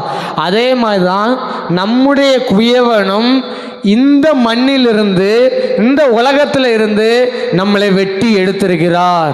சொல்லுங்க, நம்மளை வெட்டி எடுத்திருக்கிறார். ஹல்லேலூயா. அப்போ இந்த மகிமையுள்ள அலங்காரமான பாத்திரம் முதல்ல கடந்து வந்த பாதை, அந்த மண்ணுகிட்ட போய் கேட்டிங்கன்னா மண்ணே மண்ணே மண்பாண்டமே நீ சாட்சி சொல்லனா, ஐயா நான் மண்ணில் இருந்த என்ன ஒரு குயவன் வந்தார்.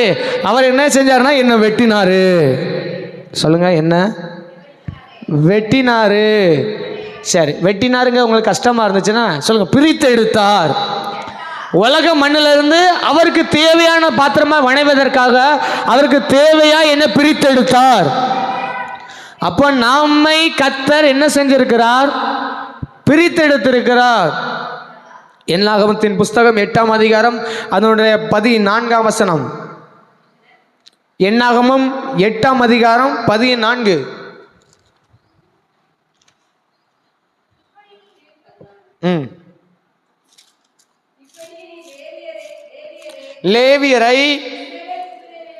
லேவியரை இஸ்ரவேல் புத்திரத்திலிருந்து பிரித்தெடுக்க கடவாய், லேவியர் என்னுடையவர்களாய் இருப்பார்கள். ஹல்லேலூயா.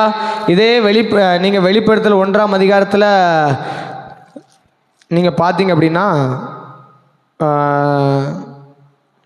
1ஆம் அதிகாரம் 6ஆம் வசனம், வெளிப்படுத்தல் 1ஆம் அதிகாரம் 6ஆம் வசனம். நம்மிடத்தில் அன்பு கூர்ந்து தமது இரத்தத்தினாலே நம்முடைய பாவங்களை கழுவி தம்முடைய பிதாவாகிய தேவனுக்கு முன்பாக நம்மை ராஜாக்களாகவும் ஆசாரியர்களாகவும் ஆக்கின அவருக்கு. சொல்லுங்க, நம்மளை எப்படி மாற்றிருக்கிறார், ராஜாக்களாகவும் ஆசாரியர்களும் மாற்றிருக்கிறார். இந்த ஆசாரியர்கள் யாருன்னா லேவி கோத்திரம். ஹல்லேலூயா. லேவியர்கள் தான் என்ன ஊழியம் பண்ணணும்னா ஆசாரிய ஊழியம் பண்ணணும். கரெக்டாக தான் சொல்கிறேன்னா? ஹல்லேலூயா. மற்ற எல்லா கோத்திரமே ஆலயத்துக்குள்ள வரலாம், ஆராதிக்கலாம். ஆனால் முக்கியமான வழி தேவனுக்காக ஜனங்களுக்காக பாவ நிவர்த்தி செய்கிற அந்த பரிகாரம் யார் தான் செய்யணும்னா லேவியர் தான் செய்யணும். ஹல்லேலூயா. ஹல்லேலூயா. லேவி கோத்திரத்தில் தான் கர்த்தர் தேர்ந்தெடுத்து அவர்களை ஆசாரியர்களாய் மாற்றினார். அதான் தேவன் சொல்லி வேதம் என்னாகமத்தில் நம்ம வாசித்தோம். அந்த லேவியர்கள் யாருடையவர்கள் என்றால் அவர்கள் தேவனுடையவர்கள். வேதத்தில் பார்த்தீங்கன்னா மற்ற எல்லா கோத்திரமும் எண்ணப்படும், ஆனால் லேவி கோத்திரம் மாத்திரம் என்னப்படாதுன்னா எண்ணப்படாது. ஏன்னா அவர்கள் தேவனுடையவர்கள். அதற்கு என்ன அடையாளம் தெரியுமா? தேவனுடையவர்களை எண்ணிக்கைக்கே அடங்காதவர்கள். அவர்கள் பெருகி கொண்டே இருப்பார்கள், அவர்கள் பெருகி கொண்டே இருப்பார்கள். ஏனென்றால் அவர்களை உருவாக்கின தேவன் பெருக்கத்தை விரும்புகிற தேவன். மற்ற எல்லா கோத்திரத்தை மாதிரி லேவி கோத்திரம் இருக்க முடியாது. ஹல்லேலூயா. லேவி கோத்திரத்துக்குனே தனி ஸ்ட்ரக்சரை கர்த்தர் வகுத்து கொடுத்தார். நீங்கள் இன்னும் சட்டை தான் போடணும், உங்கள் சட்டையில் இதுதான் இருக்கணும், இத்தனை 12 கற்கள் என்ன செஞ்சிடணும், 12 கோத்திரக்கு அடையாளமாக நீங்கள் என்ன செய்யணும், சூடணும். லேவியராமத்தை நீங்கள் வாஸ்து பார்த்தீங்கன்னா லேவியருக்கான அடையாளங்கள் எல்லாம் பயங்கரமாக இருக்கும். ஹல்லேலூயா. எல்லாவற்றையும் காட்டிலும் லேவியர்களை கர்த்தர் விசேஷித்தமாய் மாற்றினார். ஏனென்றால் அவர்கள் தேவனுக்காக தேர்ந்தெடுக்கப்பட்டவர்கள். நீங்களும் நானும் தேவனுடைய கரத்தில் இருக்கிறோம். நாம் விசேஷித்தமானவர்கள். ஏனென்றால் நாம் தேவனுடைய கரத்தில் இருக்கிறோம். ஏன் நாம் தேவனுடைய கரத்தில் இருக்கிறோம்னா நாம் பிரித்தெடுக்கப்பட்ட தேவஜனம். ஹல்லேலூயா. கலாத்தியருக்கு எழுதின அப்போஸ்தலன் பவுல் எழுதின நிருபம் 1ஆம் அதிகாரம் அதனுடைய 13 17 வரைக்கும் நீங்கள் வாசித்தீங்க அப்படின்னா, யாராவது ஒருத்தர் மைக்கில் சத்தம் வாசிக்கலாமா? 13 17 வரைக்கும். நான் யூத மார்க்கத்தில் இருந்தபோது, எல்லாருமே சேர்ந்து வாசித்தா நல்லா இருக்கும்னு நினைக்கிறேன். எல்லாரும் சேர்ந்து வாசிக்கலாமா? வரோண்டு சொல்லுங்க. எல்லாரோட சத்தம் வரட்டுமா? நான் டிவியில் மாற்றுங்க. நான் எல்லாருமே சேர்ந்து வாசிக்கணும்னு சொன்னேன். ஒரே ஒரு சத்தம் 2 சத்தம் மட்டும் தான் வந்துடுது. மற்ற எல்லாருமே பைபிள் கொண்டாந்துருக்கீங்களே. எடுத்துட்டிங்களா எல்லாரும்? அதுவும் கரெக்டாக சொல்ல வேண்டியிருக்குது. எல்லாரும் சேர்ந்து வாசிக்கலாமா? அப்போஸ்தலன் பவுல் தன்னுடைய சாட்சி அந்த இடத்த சொல்றார். நான் சேர்ந்து வாசிங்க. நான் யூத மார்க்கத்தில் இருந்தபோது என்னுடைய நடக்கை குறித்து கேள்விப்பட்டிருப்பீர்கள்.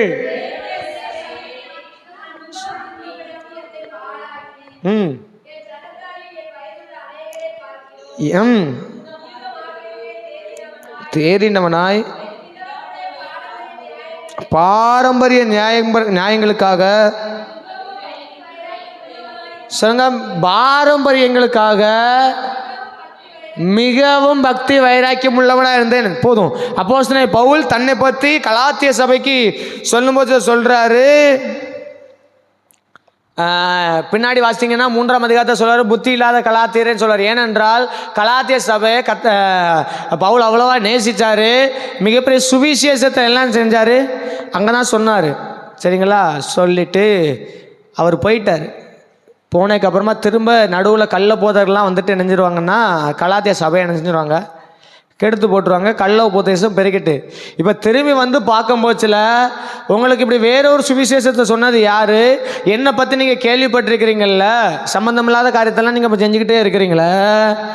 ஆனால் உங்களுடைய முன்னிலைமையிலிருந்து கர்த்தர் பிரித்தெடுத்து நித்திய ஜீவனுக்கு நேராக உங்களை அழைச்சிருக்கிறாரு. அவருடைய சுவிசேஷத்துக்கு நேராக அழைச்சிருக்கிற நீங்கள் மீண்டுமா நியாயப்பிரமாணத்துக்கு நேராக திரும்புவது என்ன அப்படின்னு சொல்லிட்டு அவர் தன்னுடைய சாட்சியை சொல்கிறாரு. நான் யூத மார்க்கத்தில் இருந்த போச்சில் நான் என்ன செஞ்சேன்? சபையை துன்பப்படுத்துகிறவனாக இருந்தேன். ஆனால் பாரம்பரியத்தை தேர்ந்தவனாக இருந்தேன். ஆனால் 15ஆம் வசனம் சேர்ந்து வாசிக்கலாமா? அப்படி இருந்தும் நான் என் தாயின் வயிற்றில் இருந்தது முதல் என்னை பிரித்தெடுத்து தம்முடைய கிருபையினால் அழைத்த தேவன், தம்முடைய கிருபையினாலே அழைத்த தேவன் தம்முடைய குமாரனை நான் பிரஜாதிகளுக்கு சுவிசேஷமாக அறிவிக்கும் பொருட்டாக அவரை எனக்குள் வெளிப்படுத்த பிரியமாக இருந்தபோது உடனே நான் மாம்சத்தோடும் இரத்தத்தோடும் யோசனை பண்ணாமல் எனக்கு முன்னே யார்கிட்டையும் கேட்காம தமஸ்குவுக்கு என்ன செஞ்சேன்? திரும்பி வந்தேன். ஹல்லேலூயா. அவர் என்ன சொல்றாரு அப்படின்னா, கர்த்தர் என்னை தாயின் கற்பத்திலே என்ன செஞ்சாரு? என்னை பிரித்தெடுத்து விட்டார். ஆனால் அந்த அனுபவம் என்ன செய்யலை, எனக்கு தெரியலை. ஆனால் கர்த்தர் ஒரு நாள் என்னை தமஸ்குக்கு போகிற வழியில் என்னை சந்தித்தார். அதிலிருந்து நான் பிரித்தெடுக்கப்பட்ட வாழ்க்கையை வாழ்ந்து கொண்டிருக்கிறேன். அது வரைக்கும் தேவனுடைய பாத்திரம் என்றே எனக்கு தெரியாது, மகிமையுள்ள சரீரம் என்று எனக்கு தெரியாது. ஆனால் இந்த ரகசியங்கள் எல்லாம் எனக்கு எப்படி வெளிப்படுத்தப்பட்டதோ, நான் அதன் பின்பு தேவன் என்னை எதற்காக பிரித்தெடுத்தாரோ அதனை தொடர்ந்து நான் ஆசையாய் ஓடுகிறேன். ஹல்லேலூயா. அப்போ பிரித்தெடுக்கப்பட்டவன் நிச்சயமாகவே எப்படி மற்றவர்களை போல நம்மளால் வாழ முடியாது, வாழவும் கூடாது. அதை தான் அப்போஸ்தலன் பவுல் தெளிவாக சொல்கிறாரு. ஏன் முன்னாடி இருந்த வாழ்க்கை உங்களுக்கு தெரியும், ஆனால் இப்போ இருக்க வாழ்க்கையும் உங்களுக்கு தெரியும். ரெண்டையும் பார்த்து ஆள் தானே நீங்கள். இப்போ ஏன் ஆண்டவர் உங்களை ஒரு டைப்பாக படைச்சாரு, ஆனால் இப்போ நீங்கள் ஏன் ஒரு டைப்பாக இருக்கிறீங்கன்னு அவர் கேட்காரு. ஹல்லேலூயா. இந்த ஸ்டேட்மெண்ட் அவங்க புரிய நினைக்கிறேன். ஆண்டவர் சுவிசேஷத்தை தந்து உங்களை ஒரு டைப்பாக வணைஞ்சு வச்சாரு. ஆனால் இப்போ நான் திரும்பி வந்து நான் கேள்விப்படுற விஷயங்கள்லாம் எப்படி இருக்குன்னா, ஆண்டவர் ஒரு டைப்பாக உங்களை வணைஞ்சாருன்னா நீங்கள் ஒரு டைப்பாக வணைஞ்சிருக்கிறீங்களே. கஷ்டமாக இருக்கும். ஹல்லேலூயா. பழைய வாழ்க்கை தலை தூக்கக்கூடாது. பழைய சுபாவம் பிரித்தெடுக்கப்பட்டவன் பிரதிஷ்டையில் நிலைத்திருக்கணும். ஹல்லேலூயா. பிரித்தெடுக்கப்பட்டவன் சொல்லி தனியாக ஒரு நாள் பேசலாம். ஆனால் இன்னைக்கு கர்த்தர் நம்மளோடு பேச தீவிரப்பட்ட வார்த்தை என்ன அப்படின்னா, பிரித்தெடுக்கப்பட்ட மனிதனால் சுயமாய் வாழ முடியாது. ஹல்லேலூயா. சுய சித்தம் செய்ய முடியாது. ஹல்லேலூயா. நான் இப்படி தான் இருப்பேன்னு சொல்ல முடியாது, நான் இந்த வேலை தான் பார்ப்பேன்னு சொல்ல முடியாது, இதுதான் வேணும்னு கேட்க முடியாது. ஹல்லேலூயா. கொலாயடியில் நான் அப்படி தான் நிற்பேன்னு சொல்ல முடியாது.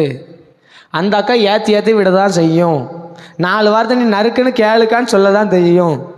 நீ சொல்லணும், ஏக்கா நான் ஒரு டைப்பாக உருவாக்கப்பட்டிருக்கிறேன், என்ன நீ வேறு டைப்பாக மாற்றாதக்கா அப்படின்னு நம்ம சொல்லணும். அல்லேலூயா. ஹல்லேலூயா. சொல்லுங்க. எந்த அக்கா உங்களை ஒரு டைப்பாக திருப்ப நினைக்காங்களோ அந்த அக்கா பார்த்து சொல்லணும், ஏக்கா நான் பிரித்தெடுக்கப்பட்டவன், தேவனுக்காக வேறு பிடிக்கப்பட்டவன், நான் இப்படிலாம் பண்ணக்கூடாதுக்கா, நறுக்குன்னு 4 வார்த்தை நான் கேட்கக்கூடாதுக்கா. அல்லேலூயா.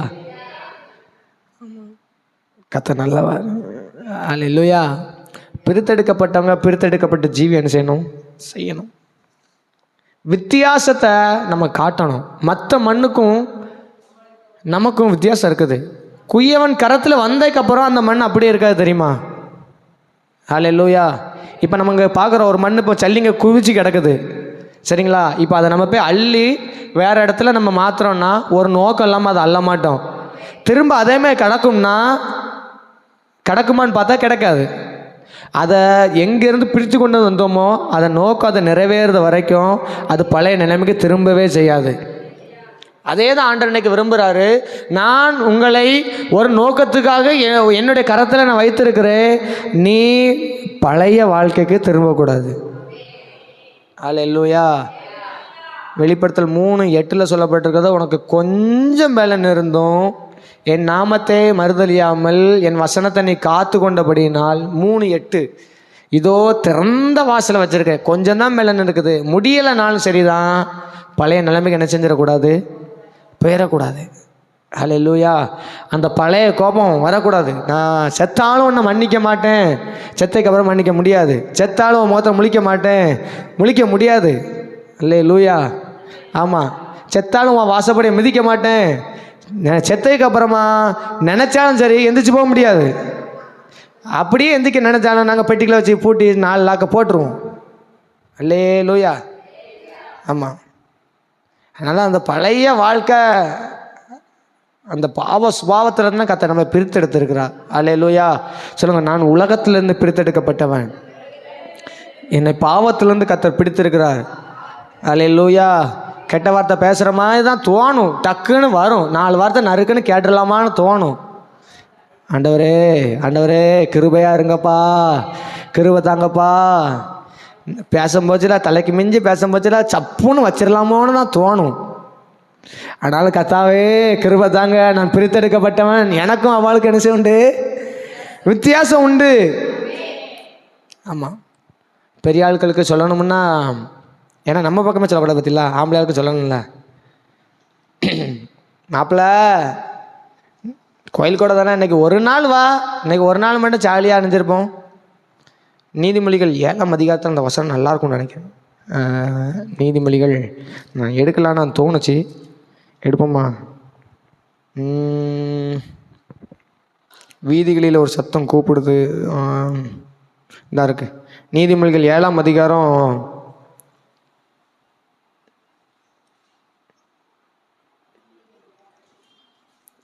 10வது வசனத்தில் பாருங்கள். இந்த வரேன் 6ஆம் வசனத்திலே நம்ம வாசிக்கலாமா?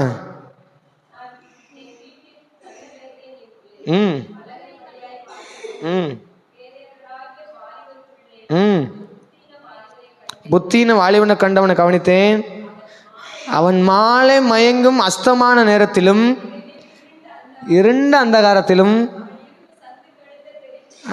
ஆள் சந்து பொந்தெல்லாம் தெரிஞ்சிருக்காப்புல.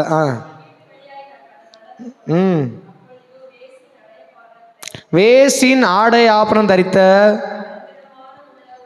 தந்திரமான ஒரு ஸ்திரீ அவளுக்கு எதிர்பட்டால். நல்லா கவனிக்கணும், பழைய ஏற்பாட்டில் வர ஒவ்வொன்றும் உருவமையாக சொல்லப்பட்டிருக்குது, சரிங்களா? அங்கே ஸ்திரீன்னு சொன்னோன்னே பெண்ணுன்னு நினச்சிடக்கூடாது, அது உலகம்.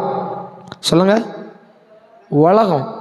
நம்ம ஒன்று வேசினோடனே ஒரே லேடிஸை தான் பிடிச்சி எறிஞ்சிடுறது, இப்படி பொல்லாதா அப்படின்னுட்டு சபிக்கிறது. அப்படி இல்லை, அது யாரை சொல்லிருக்குன்னா உலகத்தை சொல்லிருக்குது. உலகம் எப்படி இருக்குதுன்னு பாருங்க. வேசின் ஆபரணத்தை தரித்து அவனுக்கு எதிர்பட்டான், அவள் வாயாடியும் 11 வீட்டிலே தரித்திருக்கிறது கிடையாது, சில வேளை வெளியில் இருப்பா, வீதியில் இருப்பாள், சந்துக்கள் தோறும் பதிவிருப்பாள்.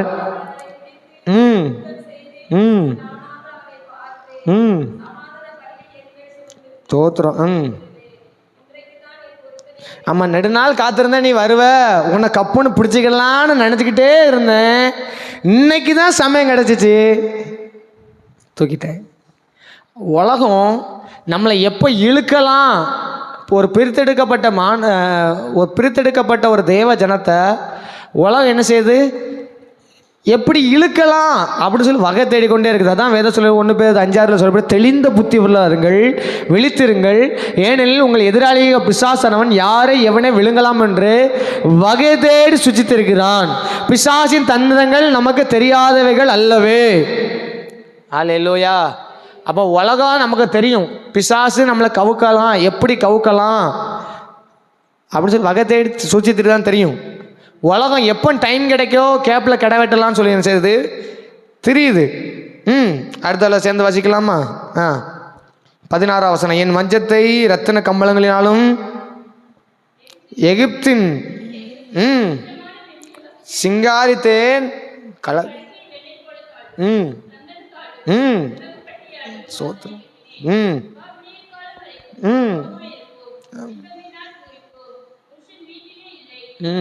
21ஆம் வசனத்தை பாருங்க, தன் மிகுதியான இனிய சொற்களினால்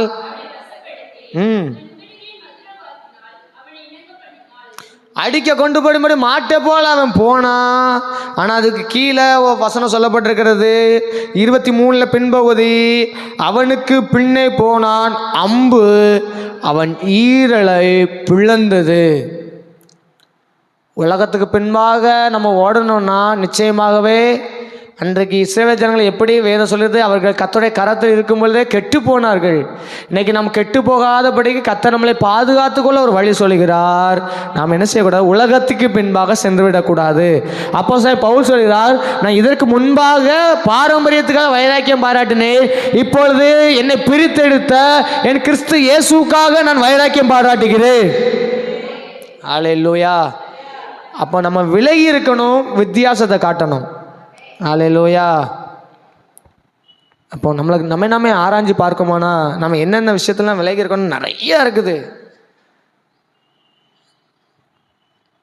மற்றவங்களுமே நம்ம வாழ முடியாது, வாழவும் கூடாது.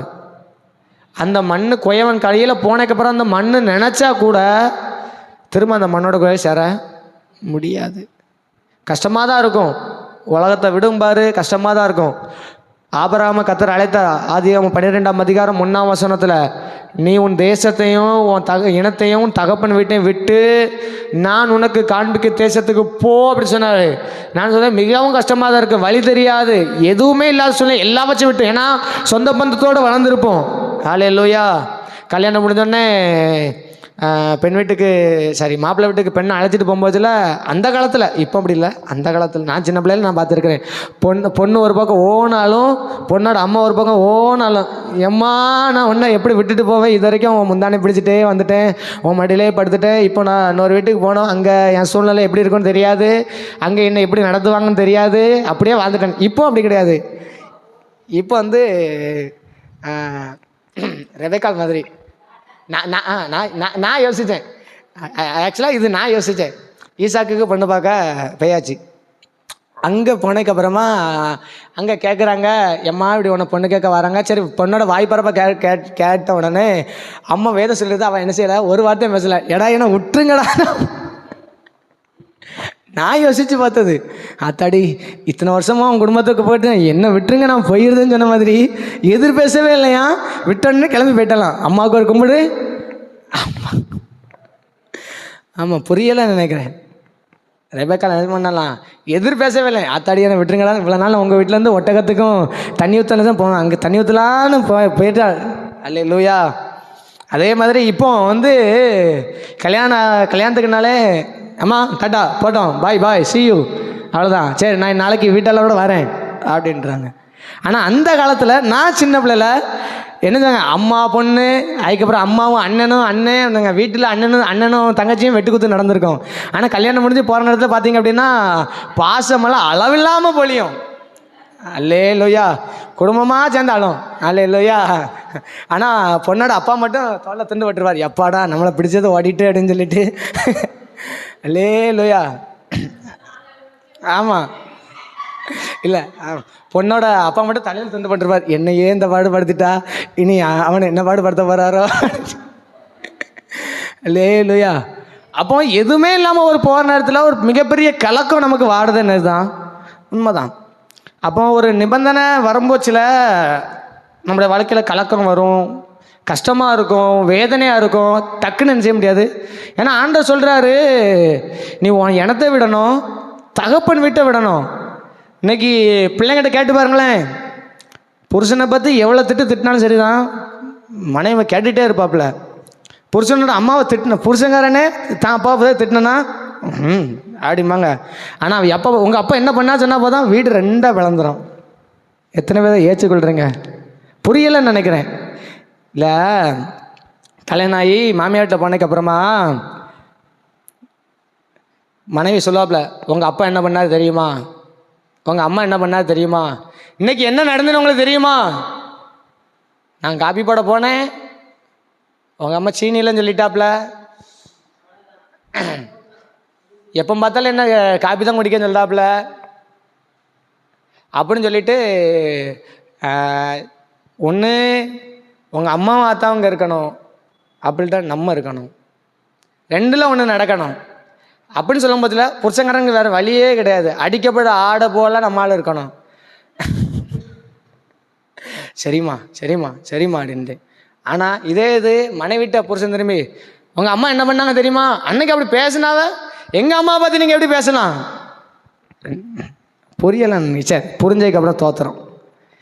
அப்போ தகப்பன் வீடுங்கிறது அவ்வளோ விசேஷித்தமானது, யாராலும் விட்டு கொடுக்க முடியாததுன்னு நான் சொல்ல வரேன். ஹல்லேலூயா. நான் இப்போ என்ன சொல்கிறேன்னா, நான் இப்போ டக்குன்னு வந்து உங்கள் அப்பா பற்றி நான் பேசணும், நீங்கள் ஏற்றுக்கொள்வீங்களா, எங்கள் அப்பா பற்றி எப்படி பேசலாமீங்களா, சொல்லுவோமா மாட்டோமா. அப்போ தகப்பன் வீட்டை விட்டு வா அப்படின்னு சொல்லும் போச்சில் கஷ்டமாக தான் இருக்கும். ஆனால் எல்லாம் வச்சு விட்டு வரும்போச்சில் ஆதியாகமம் 26 அதனுடைய 4ஆம் வசனம் நினைக்கிறேன், 1லேருந்து நீங்கள், ஆமாம் ஆதியாகமம் 26 நீங்கள் 4ஆம் வசனத்தை பார்த்தீங்கன்னா, ஆபிரகாம் என் சொல்லுக்கு கீழ்ப்படிந்து என் விதிகளையும்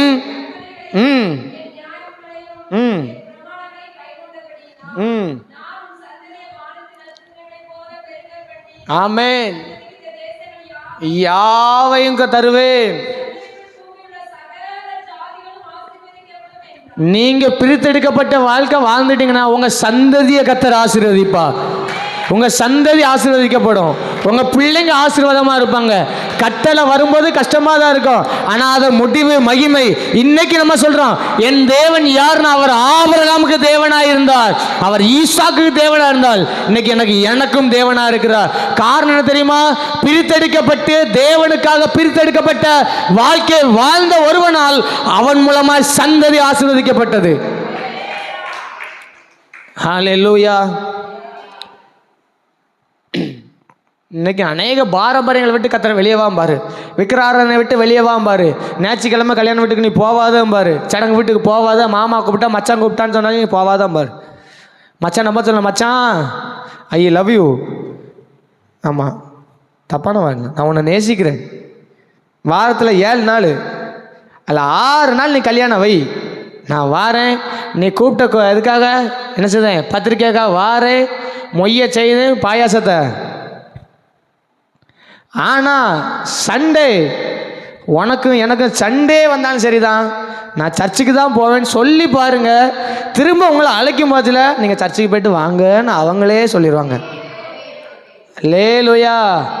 ஏனென்றால் ஒருவன் என்னை கனம் பண்ணினால் நான் அவனை கனம் பண்ணுவேன் அப்படின்னு சொல்லி தேவன் சொல்கிறார்.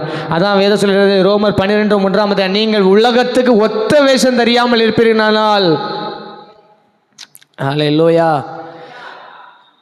அப்போ மண் ஃபஸ்ட்டு தான் இருந்த எல்லா வச்ச விட அந்த கும்பலாக இருந்தது இப்போ தனித்து விடப்பட்டு நிற்கி, வெட்டப்பட்டு தனிமையாக நிற்குது. எவ்வளோ கஷ்டமாக இருக்கும். ஆனால் அந்த கஷ்டமான சூழ்நிலையில் நீங்கள் கர்த்தருக்காக நின்று பாருங்கள், உங்கள் காரியங்கள் எல்லாம் கர்த்தர் கைகூடி வர பண்ணுவார். ஹல்லேலூயா, ஹல்லேலூயா. அதான் வேதம் சொல்லி, நீங்கள் உலகத்தார் அல்லாதது போல, நான் உலகத்தார் அல்லாதது போல நீங்களும் உலகத்தார் அல்ல. விசுவாசிக்கும் அவிசுவாசிக்கும் சம்பந்தம் இல்லை. ஹல்லேலூயா. நீங்கள் வெளிச்சத்தின் பிள்ளைகளாக இருக்கிறபடினால் வெளிச்சத்தின் பிள்ளைகளாக நடந்து கொள்ளுங்கள். நீங்கள் தான் உலகத்துக்கு வெளிச்சமாக இருக்கிறீர்கள், நீங்கள் பூமிக்கு உப்பாக இருக்கிறீர்கள். கொஞ்சம் ஒரு ஆமென் அல்லேலூயா வந்தால் நல்லாயிருக்கும். கூடமாட வந்தீங்கன்னா நல்லாயிருக்கும். அல்லேலூயா. கூடமாட வரீங்களா? ஆமென். அப்போ பிரித்தெடுக்கப்பட்ட வாழ்க்கைன்னா வித்தியாசத்தை காண்பிக்கிறது. நான் அவனை மாதிரி இல்லைப்பா, அவன் கெட்டவாய் பேசுவான், நான் பேச மாட்டேன். அவன் எதிர்க்கத்தாலும் இப்படி பண்ணுவான், நான் இப்படி பண்ண மாட்டேன். ஹல்லேலூயா. அவன் சண்டைக்கு கம்ப தூக்குவான், நான் கம்ப தூக்க மாட்டேன். ஹல்லேலூயா. அவன் கட்டையும் கம்பு எடுத்தாலும் நான் என்ன செய்ய மாட்டேன்.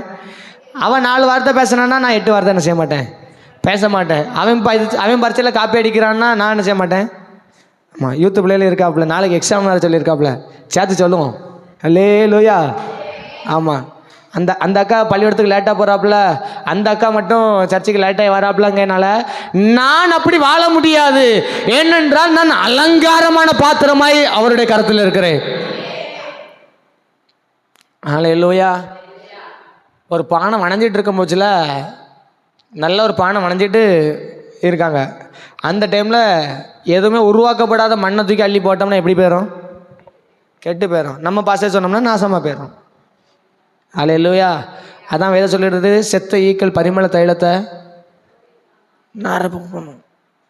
செத்த ஈ பரிமள தைலத்தை என்ன செய்யும்? நாச்சம் எடுக்கும்.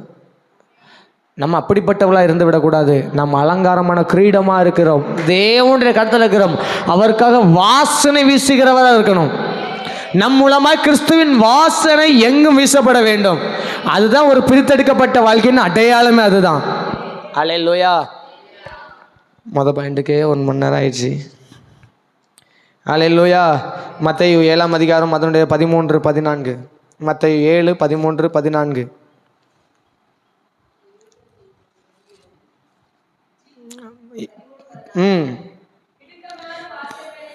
இடுக்கமான வாசல் வழியாக உட்பிரவேசியுங்கள்.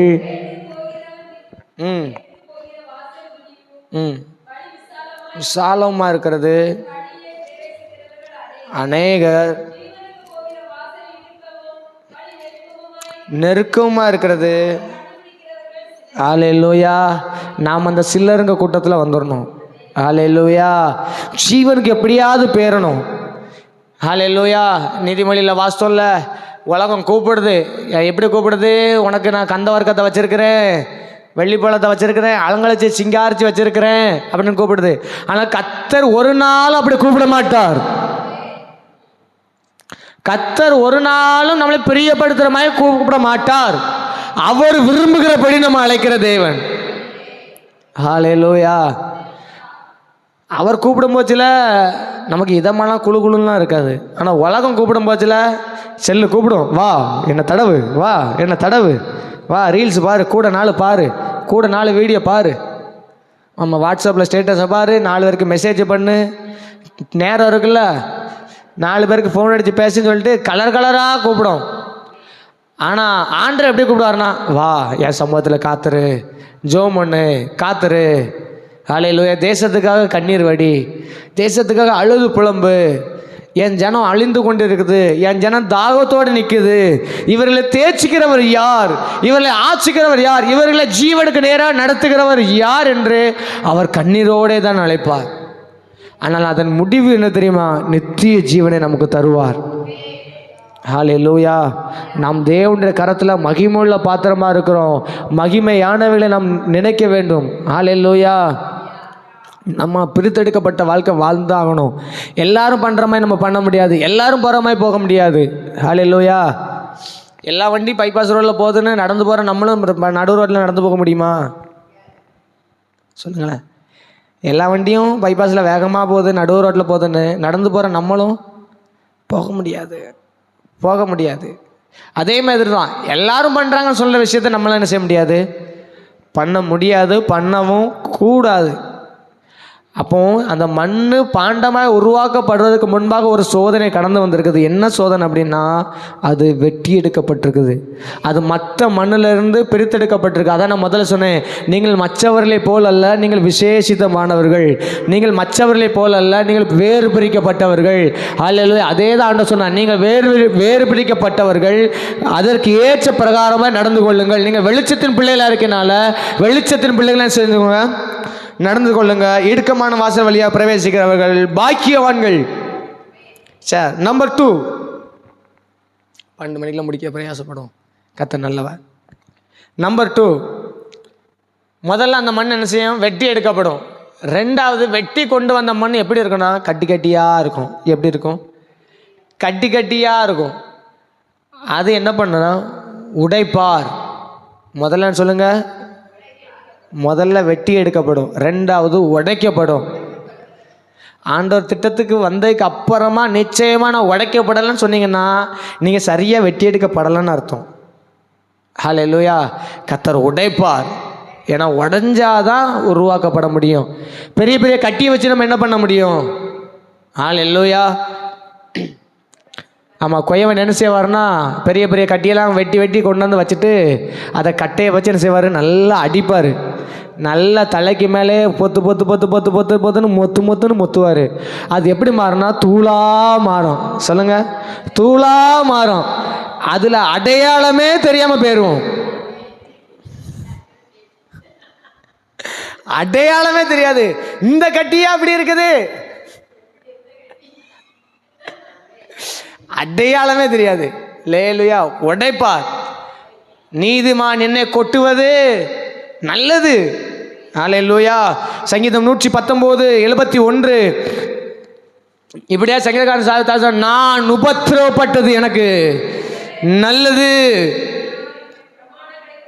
ஆமாம், உடைக்கப்படாமல் நம்மளால் உருவாகவே முடியாது. ஹல்லேலூயா. நம்முடைய கடினமான தன்மை எப்போ மென்மையாக மாறுதோ அப்போ தான் குயவன் கரத்துக்கு உள்ளவே நிற்க முடியும். நான் சொன்னேன், பெரிய கல் எடுத்து பாருங்க, இப்படி தூக்க முடியுமா? பெரிய கல் இருக்குது, இல்லை பெரிய கட்டி இருக்குது, நம்ம கைக்கு உள்ளே வரணும்னா நம்ம கைக்கு ஏற்ற தூள் மாதிரி என்ன செய்யணும், கொஞ்சம் என்ன பாருங்களேன், தூள் மாதிரி மாறணும். நான் இப்படி தான் இருப்பேன் அப்படின்னா அவர் அப்படியே வச்சு அந்த ஆக்க தூக்கி போட்டுருவார். அல்லேலூயா. மல்லாக்க விழுந்து கிடக்கணும். இதே இது இவ்வளோ பெரிய கட்டி வச்சு நச்சைக்கு அப்புறம் பார்த்தீங்கன்னா இப்படி போல் தூளாக இருக்கும். அவர் சொல்ற உள்ளங்கையில் அவனை தாங்கி ஏந்தி கொண்டு போய் அவருடைய கரத்தினால் நம்ம வணங்குகிற நல்ல தகப்பன். அல்லேலூயா. எழுதுறவங்க எழுதி வச்சுங்க. சங்கீதம் 119:71, ஏசாயா 53:5. அவர் நொறுக்கப்பட்டதுனால நம்ம ஏன் உடைக்கப்படுதோம் தெரியுமா? உடைக்கப்பட்டாதான் உருவாக்கப்பட முடியும்.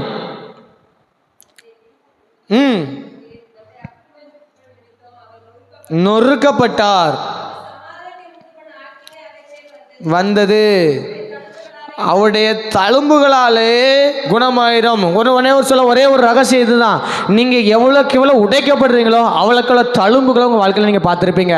அந்த தழும்புகள் தான் உங்கள் வாழ்க்கைக்கு சுகத்தை கொடுக்கும், மற்றவர் வார்த்தைக்கும் காயங்களை கட்டும். அவர் சோதிக்கப்பட்டு பாடுபட்டதினால் சோதிக்கப்படுற யாவருக்கும் அவர் உதவி செய்ய வல்லமுள்ள தேவனாக இருக்கிறார். அல்லேலூயா. சொல்லுங்க. அவர் சோதிக்கப்பட்டு பாடுபட்டதினால் சோதிக்கப்பட்ட யாவருக்கும் அவர் உதவி செய்ய வல்லமை உள்ளவராக இருக்கிறார். அப்போ நம்மளை உடைக்கப்படுவது ஏன் அப்படின்னா, நம்மளை போல உடைக்கப்பட்டவர்களுக்கு நம்மளை ஆறுதலாக மாற்றுவதற்கு தான். இன்றைக்கி அநேக உடைக்கப்பட்டிருக்கலாம், அநேக உடைக்கப்பட்ட கடன் பிரச்சனைகள் நெருக்கப்பட்டிருக்கலாம், சொந்த பந்தங்களால் உடைக்கப்பட்டிருக்கலாம், ஏதோ ஒரு தோல்வினால நீங்கள் உடைக்கப்பட்டு நான் அடுத்த என்ன செய்வேன்னு சொல்லி உடைக்கப்பட்டு திக்கு திணறிச்சு நின்னீங்கன்னா, நான் உண்மைக்குமா சொல்லுவேன், நீதி நிமித்த துன்பப்படுறவர்கள் பாக்கியவான்களாக இருப்பீர்கள், பரலோக ராஜ்யம் உங்களுக்குரியது. ஹல்லேலூயா. நீங்கள் உபத்திரவப்படுவது நல்லது. அதனால் அநேக பாடங்களை நம்ம கற்றுக்கலாம். நம்ம துன்பத்தின் பாதையில் சொல்லுவோம்ல, எல்லாம் நன்மைக்கு தான். நல்ல பாடத்தை எனக்கு என்ன செஞ்சேன், கற்றுக்கிட்டேன். அப்போ நம்ம வாழ்க்கையில் வர்ற உடைக்கப்படுதல், கொயவன் உடைக்கிறது தூளாக மாற்றுறது ஏன் அப்படின்னா, நம்முடைய தன்மைகள்லாம் உடைச்சி, நம்ம ஜென்ம சுபாத்தில் எல்லாம் உடைச்சி ஒன்றுமில்லாமல் மாற்றி, அல்லேலூயா, நம்மை கனமுள்ள பாத்திரமாக வணைவதற்கு நாம் உடைக்கப்படுகிறோம். அல்லேலூயா. இதுக்கு ஒரு நல்ல எக்ஸாம்பிள் நீங்கள் 2 தெசலோனிக்கேயர் 1:4 வரைக்கும் வாசிக்கலாமா? இந்த உடைக்கப்படும் பொழுது 2 விஷயம் சோதிக்கப்படும். 2 தெசலோனிக்கேயர் 1:4, நீங்கள் சகிக்கிற, டிவியை பார்த்து வாசிங்க, சகல துன்பங்களிலும் உபத்திரவங்களிலும் பொறுமையையும் விசுவாசத்தையும் காண்பிக்கிறது நிமித்தம் உங்களை குறித்து நாங்கள் தேவனுடைய சபைகளில் மேன்மை பாராட்டுகிறோம். நீங்கள் தேவனுடைய ராஜ்யத்தின் நிமித்தம் அந்த ராஜ்யத்துக்கு நீங்கள் பாத்திரர்கள் என்று எண்ணப்படுகிறதற்கு தேவன் நியாயமான தீர்ப்பு செய்கிறவென்று அதுவே அத்தாட்சியாக இருக்கிறது. உங்களுக்கு வந்திருக்கிற உபத்திரவம், நீங்கள் படுகிற பாடு, நீங்கள் படுகிற துன்பம், அந்த 6ஆம் வசனத்தை பாருங்க. உபத்திரப்படுகிற உங்களுக்கு எங்களோட கூட இளைப்பாறுதல் பிரதிபலனாக கொடுக்கப்படுகிறது. நீங்கள் உபத்திரப்படுகிறனால் நிச்சயமாய் உங்களுக்கான இளைப்பாறுதலின் காலம் ஒன்று இருக்கிறது. உலகம், அதான் இயேசு, உலகம் சந்தோஷப்படும், நீங்களோ அழுது புலம்புவீர்கள், ஆனால் திடன் கொள்ளுங்கள், உங்கள் துக்கம் சந்தோஷமாய் மாறும். உங்களுக்காக ஒரு இளைப்பாறுதல் காலம் இருக்கிறது. அது வரைக்கும் நீங்கள் உடைக்கப்படுவீர்கள். உடைக்கப்படுவது நல்லது, நீங்கள் உபத்திரவப்படுவது நல்லது, நீங்கள் பாடு அனுபவிப்பது நல்லது. எல்லாமே ஒரு நாள் பாதையாக மாறும். அது அநேகருடைய காயங்களை ஆற்றும். அன்று இயேசு நமக்காக பாடுபட்டார், நமக்காக அடிக்கப்பட்டார், நமக்காக வேதனைப்பட்டார், நமக்காக உடைக்கப்பட்டார், நொறுக்கப்பட்டார். வேதம் சொல்கிறது, அவர் உடைக்கப்பட்டு உண்டான தழும்புகளாலே நாம் குணமாகிறோம். நம் உடைக்கப்படுகிறது நமக்கு மாத்திரமல்ல, அநேகருடைய காயங்களை ஆற்றும். இன்னைக்கு வேணால் வெளியில் தெரியாமல் இருக்கலாம், ஆனால் ஒரு நாள் நீங்கள் சாட்சியாக சொல்லுவீர்கள், நாம் உடைக்கப்பட்டது நல்லது, நான் இந்த காரியத்தெல்லாம் உடைக்கப்பட்டது நல்லது, இந்த இட விஷயத்தில் உடைக்கப்பட்டது நல்லது, என் பிள்ளைங்களோட வாழ்க்கையெல்லாம் உடைக்கப்பட்டது நல்லது, என் படிப்பு காரியங்கள்லாம் உடைக்கப்பட்டது நல்லது, என் தொழில் காரியங்கள்லாம் உடைக்கப்பட்டது நல்லது. எல்லாமே சகலவில்லா ஆறுதலுக்காக எனக்கு உண்டானது. ஹல்லேலூயா. உலகமே ஒரு பழமொழி சொல்லும், அடி தாங்கிற கல் தான் கோயிலுக்குள்ள. தெரியாதா? பே பே தே பே ஏதோ பார்க்க மேலே பார்க்குறீங்க. நீங்கள் வேகமாக உடனே வேகமாக முடிச்சிருவேன். அடி தாங்கிற கல் தான் இப்படி சொல்லாங்களோ, உளி தாங்கிற கல் தான் சிற்பமாக மாறும். உளி தாங்காத கல் மற்றவர்களால் மிதிக்கப்படுவதற்கு பாத்திரமாய் மாறும். அல்லேலூயா. நீங்கள் அநேக அடிக்கப்படுறீங்களா? உங்களை கர்த்தர் வணைந்து கொண்டிருக்கிறார். கர்த்தர் உங்களை உருவாக்கி கொண்டிருக்கிறார். முடிவில் நீங்கள் மகிமை உள்ள பாத்திரமாக கர்த்தர் கொண்டு வந்து நிறுத்துவார். மற்ற எல்லாராலும் இன்னைக்கு கனவீனமாக இருக்கலாம், மற்ற எல்லாராலும் நீங்கள் இகழ்ந்து பேசப்படலாம். ஆனால் நாள் ஒன்று வரும், அன்று கர்த்தர் உங்களை மகிமை உள்ள பாத்திரமாக தேசத்துக்கு வெளிப்படுத்துவார். ஏனென்றால் உங்களை உடைக்கிறது மனிதன் அல்ல, உங்களை உடைக்கிறது சூழ்நிலை அல்ல, உங்களை உடைக்கிறது பிரச்சனை அல்ல, உங்களை நிந்திக்கிறது எல்லாம் மனிதர்கள் அல்ல, உங்களை உடைக்கிறது எல்லாமே தேவன். அல்லேலூயா. நீங்கள் தேவனால் உடைக்கப்படுவீர்கள் என்றால் நீங்கள் நிச்சயமாக சொல்லலாம், நான் பாக்கியவான். ஏனென்றால் அவர் என்னை கனத்துக்குரிய பாத்திரமாக அவர் வணைந்து கொண்டிருக்கிறார். அல்லேலூயா. உபத்திரவப்படுகிற உபத்திரவத்தை அவர் அற்பமாக எண்ணாதவர். அல்லேலூயா. எனக்கு வர பாடு சில நேரத்தில் நம்ம சொல்கிறோம், அவளும் சர்ச்சுக்கு தான் வரா, நானும் சர்ச்சுக்கு தான் வரேன், ஆனால் அவள் ஜெபமே பண்ண மாட்டேக்கா. நான் மணிக்கணக்காக ஜெபம் பண்ணுறேன், பைபிள் வாசிக்க உபவாசம்லாம் ஜெபம் பண்ணுறேன். அந்த அக்கா ஞாயிற்றுக்கிழமை மட்டும்தான் வருது, 11 மணிக்கு தான் வருது, 11:45 போயிடுது. அந்த அக்காலாம் நல்லா இருக்குது, நான் மட்டும் காலையில் சீக்கிரமாக வந்துடுதேன், சர்ச்சை பிறகுதான் கூட்டுதேன், எல்லாமே பண்ணுதேன்.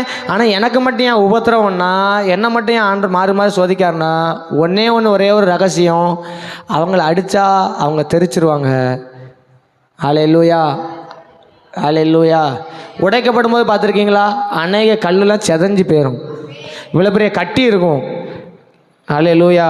அந்த கட்டியை நம்ம உடைக்கும் போது எல்லாமே தூளாக மாறாது, சிலது தெரிச்சு போயிடும். அல்லேலூயா. அந்த தெரிச்சதை திரும்ப குயவன் எடுக்கவே மாட்டார், திரும்ப என்ன செய்ய மாட்டார், எடுக்கவே மாட்டார். ஆனால் எது அடி மேலே அடி தாங்கி தூளாக மாறுதோ அதுதான் பாத்திரமாக மாறும். நீங்கள் அநேக அடிக்கப்படுவதால் நீங்கள் நிச்சயமாக நீங்கள் பாக்கியவான்களாக இருப்பீர்கள். கர்த்தர் நிச்சயமாக உங்களை கனமுள்ள பாத்திரமாக மாற்றுவார். மச்சங்களை வச்சு உங்களை எடப்படாதீங்க. அவங்கள அடித்து அவங்க தாங்க மாட்டாங்க. சொல்லுங்கள், அவங்கள அடித்து அவங்க செய்ய மாட்டாங்க, நிலைநிற்கவே முடியாது, விழுந்து போயிடுவாங்க. தெசலோனிக்கேயரில் வாசித்தோம், 2 தெசலோனிக்கேயர் 1:4 வாசித்தீங்கன்னா, நீங்கள் உங்களுக்கு அந்த உபத்திரவத்தில் 2 விஷயத்தை என்னஞ்சிங்க, 4 2 விஷயத்தை காட்டினீங்க. உங்கள் உபத்திரவங்களில் பொறுமையும் விசுவாசத்தையும் காண்பிக்கிறது நிமித்தம் உங்கள் நிமித்தம் சாட்சியாக நாங்கள் சொல்லப்படுறோம். உங்கள் நிமித்தம் அந்த உபத்திரத்தில் எழும்புகிற சாட்சி என்ன தெரியுமா? ஐயா, இந்த பாடு வந்துச்சு, இந்த உபத்திரம் வந்துச்சு, ஆனால் அந்த அக்கா பொறுமையாக இருந்தாங்க. அந்த அக்கா ஆனாலும் கலங்கி போகலை. விசுவாசத்தை உடைக்கிற மாதிரி தான் பிரச்சனை வந்துச்சு, வெள்ளம் போல பிரச்சனை வந்துச்சு, எல்லாம் தலைக்கு மேலே போயிட்டு, ஆனால் அந்த அக்கா விசுவாசமாக இருந்தாங்க. இன்னைக்கு ஜெயம் பெற்று ஜெயமாக நிற்கிறார்கள் என்று உலகம் உங்களை குறித்து சாட்சி சொல்லத்தக்கதாக நீங்கள் இந்த உடைக்கப்பட சூழ்நிலையில் உங்களுடைய பொறுமையும் உங்கள் விசுவாசத்தை மட்டும் காத்து கொண்டு நடப்பீர்களா, உங்களை குறித்து மகிமையான விசேஷங்கள் வசனிக்கப்படும். ஒரு ஆமேன், ஒரு அல்லேலூயா. இன்னைக்கு உபத்திர நாட்களில் தான் பொறுமை அதிகமாக சோதிக்கப்படும். உபத்திரப்படுற நேரத்தில் தான் நம்மளோட விசுவாசம் அதிகமாக சோதிக்கப்படும். பேசாமல் சபையை விட்டு போயிடலாமோன்னு தோணும், பேசாமல் ஆண்டை விட்டு போயிடலாமோ, உலகத்தில் இருக்க முச்சோட எப்படி இருந்தேன்னு தோணும். ஆனால் அந்த சூழ்நிலை கர்த்தர் எனக்காக யாவை செய்து பிடிப்பா, என் தேவன் இந்த உபத்திரவ நாட்களில் என்ன மகிமையாக நடத்தி செல்வான்னு சொல்லி நினைத்தீங்கன்னா, நான் கர்த்தருடைய கரத்தில் இருக்கேன்னு சொல்லி நீங்கள் எண்ணி நினைப்பீர்கள். ஆனால் நிச்சயமாகவே கர்த்தர் உங்களை கனமுள்ள பாத்திரமாக தம்முடைய கரத்தில் எடுத்து பயன்படுத்துவார். அல்லேலூயா. சரி, 3வது, அப்படி நொறுக்கப்பட்ட மண்ணை குயவன் என்ன செய்வார்னா சல்லடையில் போட்டு சலிப்பார். சல்லடையில் சலிக்கப்படும். சொல்லுங்க. ஃபஸ்ட்டு குயவன் என்ன செய்வார்னா மண்ணை வெட்டி எடுப்பார், 2வது வெட்டி எடுத்ததை உடைப்பார், 3வது சலிப்பார். அல்லேலூயா. இது ஏன் அப்படின்னா நம்முடைய சுபாவத்தை மாற்றுறதுக்கு, இன்னும் மென்மையாகணும், இன்னும் பொறுமை வேணும், இன்னும் விசுவாசத்தில் என்ன செய்யணும், பலம் உள்ளவளாக மாறணும். இந்த சலிக்கும் போது தான் நமக்குள்ளே மறைஞ்சி இருக்கிற அந்த சிறு சிறு கற்கள் எல்லாமே என்ன செய்யணும்னா பிரித்தெடுக்கப்படும். அல்லேலூயா. நான் உங்களுக்கு இப்படி சொன்னால் புரிய நினைக்கிறேன். டீக்கில் தேயிலை போடுவோம், ஆனால் அப்படியே நம்ம குடிக்க மாட்டோம். அதுக்குன்னு ஒரு சல்லடை வச்சு எறுத்து அதுக்கப்புறம் தான் குடிக்கும். ஏன் அப்படின்னா அந்த என்ன செய்யக்கூடாதுன்னா தூள் வந்து உள்ளே வரக்கூடாது. அது வந்து அதிகமான கசக்கும். அப்படி தானே டீத்தூள் கசக்கும் தானே? கசக்கும் ஏன்னா தெரியாது சமையல். ஆமாம், அது உடம்புக்கு பாதிப்பை கொடுக்கும். அப்போ அதெல்லாம் வேண்டான்னா என்ன செய்வோம்னா சலிப்போம். அப்போ நம்முடைய வாழ்க்கையில் பாதிப்பு வராமல் இருக்கிறதுக்காக தான் ஆண்டவர் நம்ம சலிக்கிறார். ஹல்லேலூயா சொல்லுங்கள், சலிக்கிறார். ஹல்லேலூயா. இதில் நமக்கு மறைஞ்சு கிடக்கிற எல்லாமே கர்த்தர் சலித்து எடுத்துருவார். இது வரைக்கும் அந்த பாத்திரம் திருகைக்கு போகவே செய்யாது. இதுக்கு அப்புறம் தான் என்ன செய்வார்னா திருகைக்கே போவோம். அது வரைக்கும் கர்த்தருடைய கரத்தில் என்ன செய்வார்னா அவர் அடிப்பார். அதுக்கப்புறம் என்ன செய்வார், சலித்து எடுப்பார். ஹல்லேலூயா. அதான் நீங்கள் லூக்கால 22ஆம் அதிகாரம் 31, 32 எடுத்து பார்த்தீங்க அப்படின்னா இயேசு பேதுரை பார்த்து சொல்லுவார், சாத்தான் ஒன்று என்ன செய்ய வந்தான், புடைக்கும்படியாக கேட்டுக்கொண்டான். உன் விசுவாசம் நான் என்ன செஞ்சிடக்கூடாது, ஒளிந்த பொய் கூட கிடாதுங்கிறதுக்காக நினச்சேன், உனக்காக ஜெபம் பண்ணேன். அவ்வளோதான். அப்போ இந்த புடைக்கப்படுற அனுபவம் ஏன் அப்படின்னா நம்மளோட விசுவாசம் இன்னும் பலப்படணும்னு தான் நம்மள புடைக்கிறார். ஹல்லேலூயா. அல்ல எல்லாம் தாண்டி வந்தாச்சு. அதான் வேத சொல்லி முடிவு பறிந்த நிலை நிற்பவனே ரட்சிக்கப்படுவான். ஹல்லேலூயா. அப்போ நம்ம சரியாகணும். ரெண்டாவது நம்ம நிலைச்சி நிற்கணும். நிலைச்சி நிற்காம இருந்தோம்னா கெட்டு போயிடுவோம். அதுமாதிரி சலிக்காமல் அந்த பாத்திரத்தை வணைஞ்சிட்டோம்னா அந்த பாத்திரம் ஒரு ஷேப்பே வராது தெரியுமா? அந்த மாவு அரிசி மாவு இருக்குன்னா அந்த மாவை நம்ம சொல்லுவோம் ஒவ்வொருக்கும் ஒவ்வொரு பதத்தில் என்ன செய்வோம், அரைப்போம். இப்போ கொலக்கட்டைலாம் வேணும்னா நல்லா சாஃப்டாக அரைப்போம். அதிரசம்னா கொஞ்சம் கரகரன்னு அரைப்பாங்க, அப்படி தானே? அதுக்கு ஏற்ற பதத்தில் அரைச்சாதான் அது கரெக்டான பதத்தில் என்ன செய்யும், வரும். அப்போ நம்மளை ஏன் இன்னும் சலித்து இன்னும் மிருதுவாக மாற்றுறாருன்னா நம்ம கரெக்டான பாத்திரமாக வரணும், தேவனுக்கு சித்தமுள்ள பாத்திரமாக வரணும் சொல்லி தான் நம்மளை என்ன செய்தார், புடமிடுகிறார். கடைசியாக ஒன்று சொல்லி மட்டும் ஜோம் பண்ண மீதம் இருக்கிற வர நாட்களில் தியானிப்போம். கடைசியாக அவர் என்ன பண்ணுவார் அப்படின்னா இந்த புடைத்து சலித்து எடுக்கப்பட்ட அந்த மணலை அவர் என்ன செய்வார்னா தண்ணியை ஊற்றி நல்லா பிசைஞ்சு திரிகளை வச்சு தனக்கு பிரியமுள்ள பாத்திரமாக வணைவார். ஹல்லேலூயா. இதுதான் கடைசி ப்ராசஸ்ஸு. அந்த பானை என்ன நோக்கத்துக்காக அந்த மண் வெட்டி எடுக்கப்பட்டதோ அதற்கான கடைசி நேரம் என்ன அப்படின்னா அந்த தண்ணி ஊற்றுற நேரம் தான். ஹல்லேலூயா. நம்ம வாழ்க்கை எப்படினாலும் இருக்கலாம், ஆனால் அவர் கரத்தில் வந்ததுக்கப்புறம் நம்ம மாறுபட்ட ஜீவியம் செய்யும் பொழுது, தேவனுக்காக பிரித்தெடுக்கப்பட்ட வாழ்க்கை வாழும் பொழுது, எல்லாவற்றையும் சகித்து கொண்டு வாழ்க்கும் பொழுது அவர் தண்ணியாகிய தம்முடைய பரிசுத்த ஆவியானவர் மேல் ஊற்றி நம்ம அவருக்கு சித்தமான இடத்துல வணைந்து அவருக்கு சித்தமான இடத்த கொண்டு நம்மளை பயன்படுத்த அவர் வல்லமையுள்ள தேவனாக இருக்கிறார். ஹல்லேலூயா.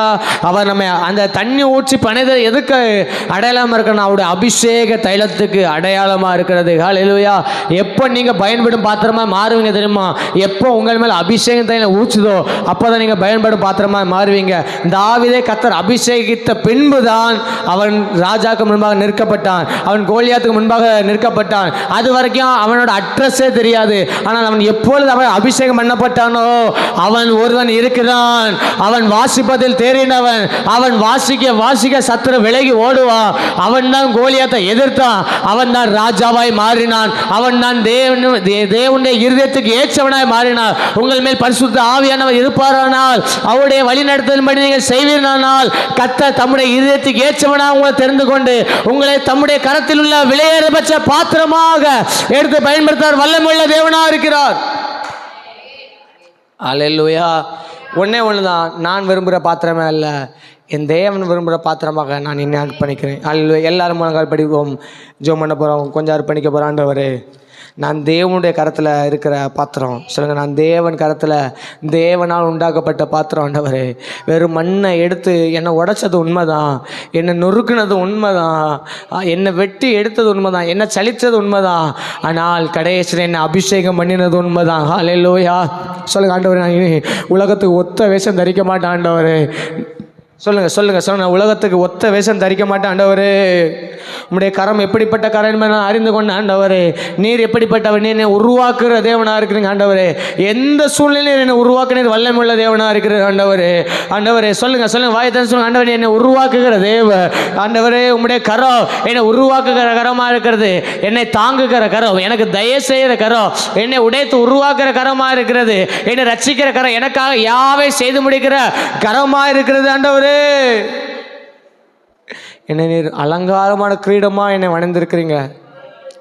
என்னை ராஜ பாத்திரமாக என்னை வணந்திருக்கீங்க. சாதாரணமாய் பாத்திரம் அல்ல, நான் சாதாரணமானவன் அல்ல. சொல்லுங்க நான் சாதாரணமானவன் அல்ல. நான் விலையேறப்பட்ட பாத்திரம். நான் தேவனுடைய கரத்தில் இருக்கிறேன். சொல்லுங்க, நான் தேவனுடைய கரத்தில் இருக்கிற ஆண்டவரே. எத்தனை பேர் சொல்கிறீங்க? இன்னைக்கு எத்தனையோ மனுஷங்க நம்மளை பார்த்து ஏளனமாக பேசுகிறாங்க. எத்தனையோ முறை நம்ம வெட்டி எடுக்கப்படுறோம், எத்தனையோ முறை ஒடுக்கப்படுறோம், எத்தனையோ முறை நிந்திக்கப்படுறோம்.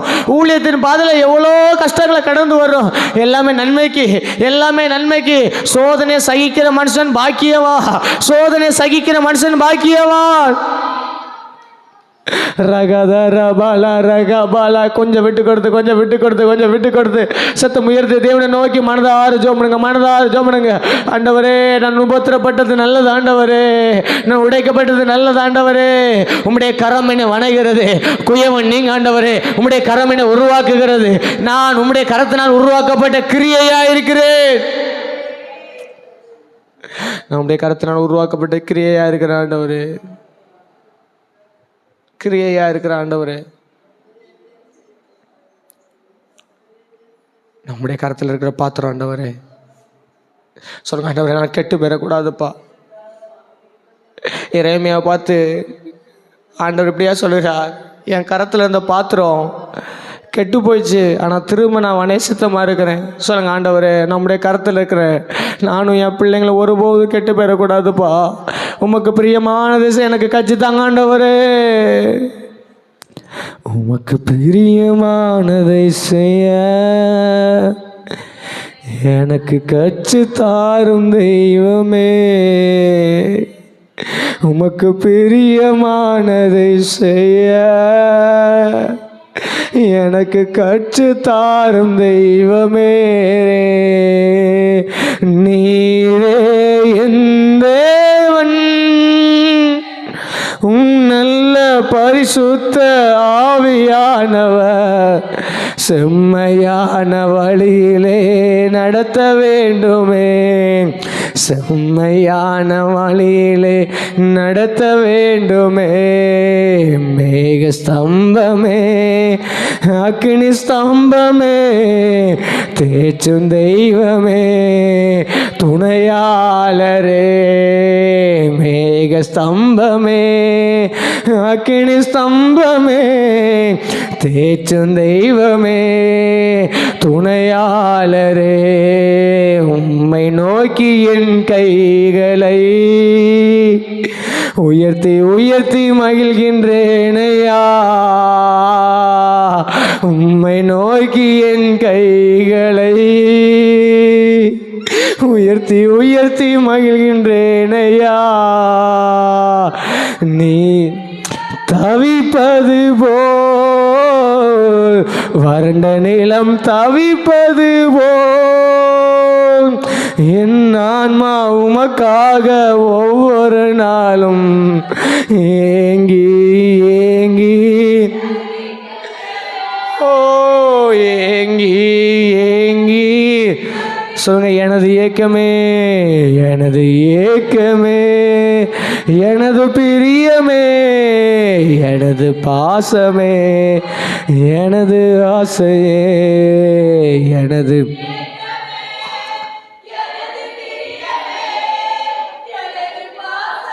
சபாரகதரபா. சொல்லுங்க, எனது ஏக்கமே, எனது ஏக்கமே. எல்லாரும் கண்களை மூடி தேவனை நோக்கி கொஞ்ச நேரம் அப்படியே ஜெபி.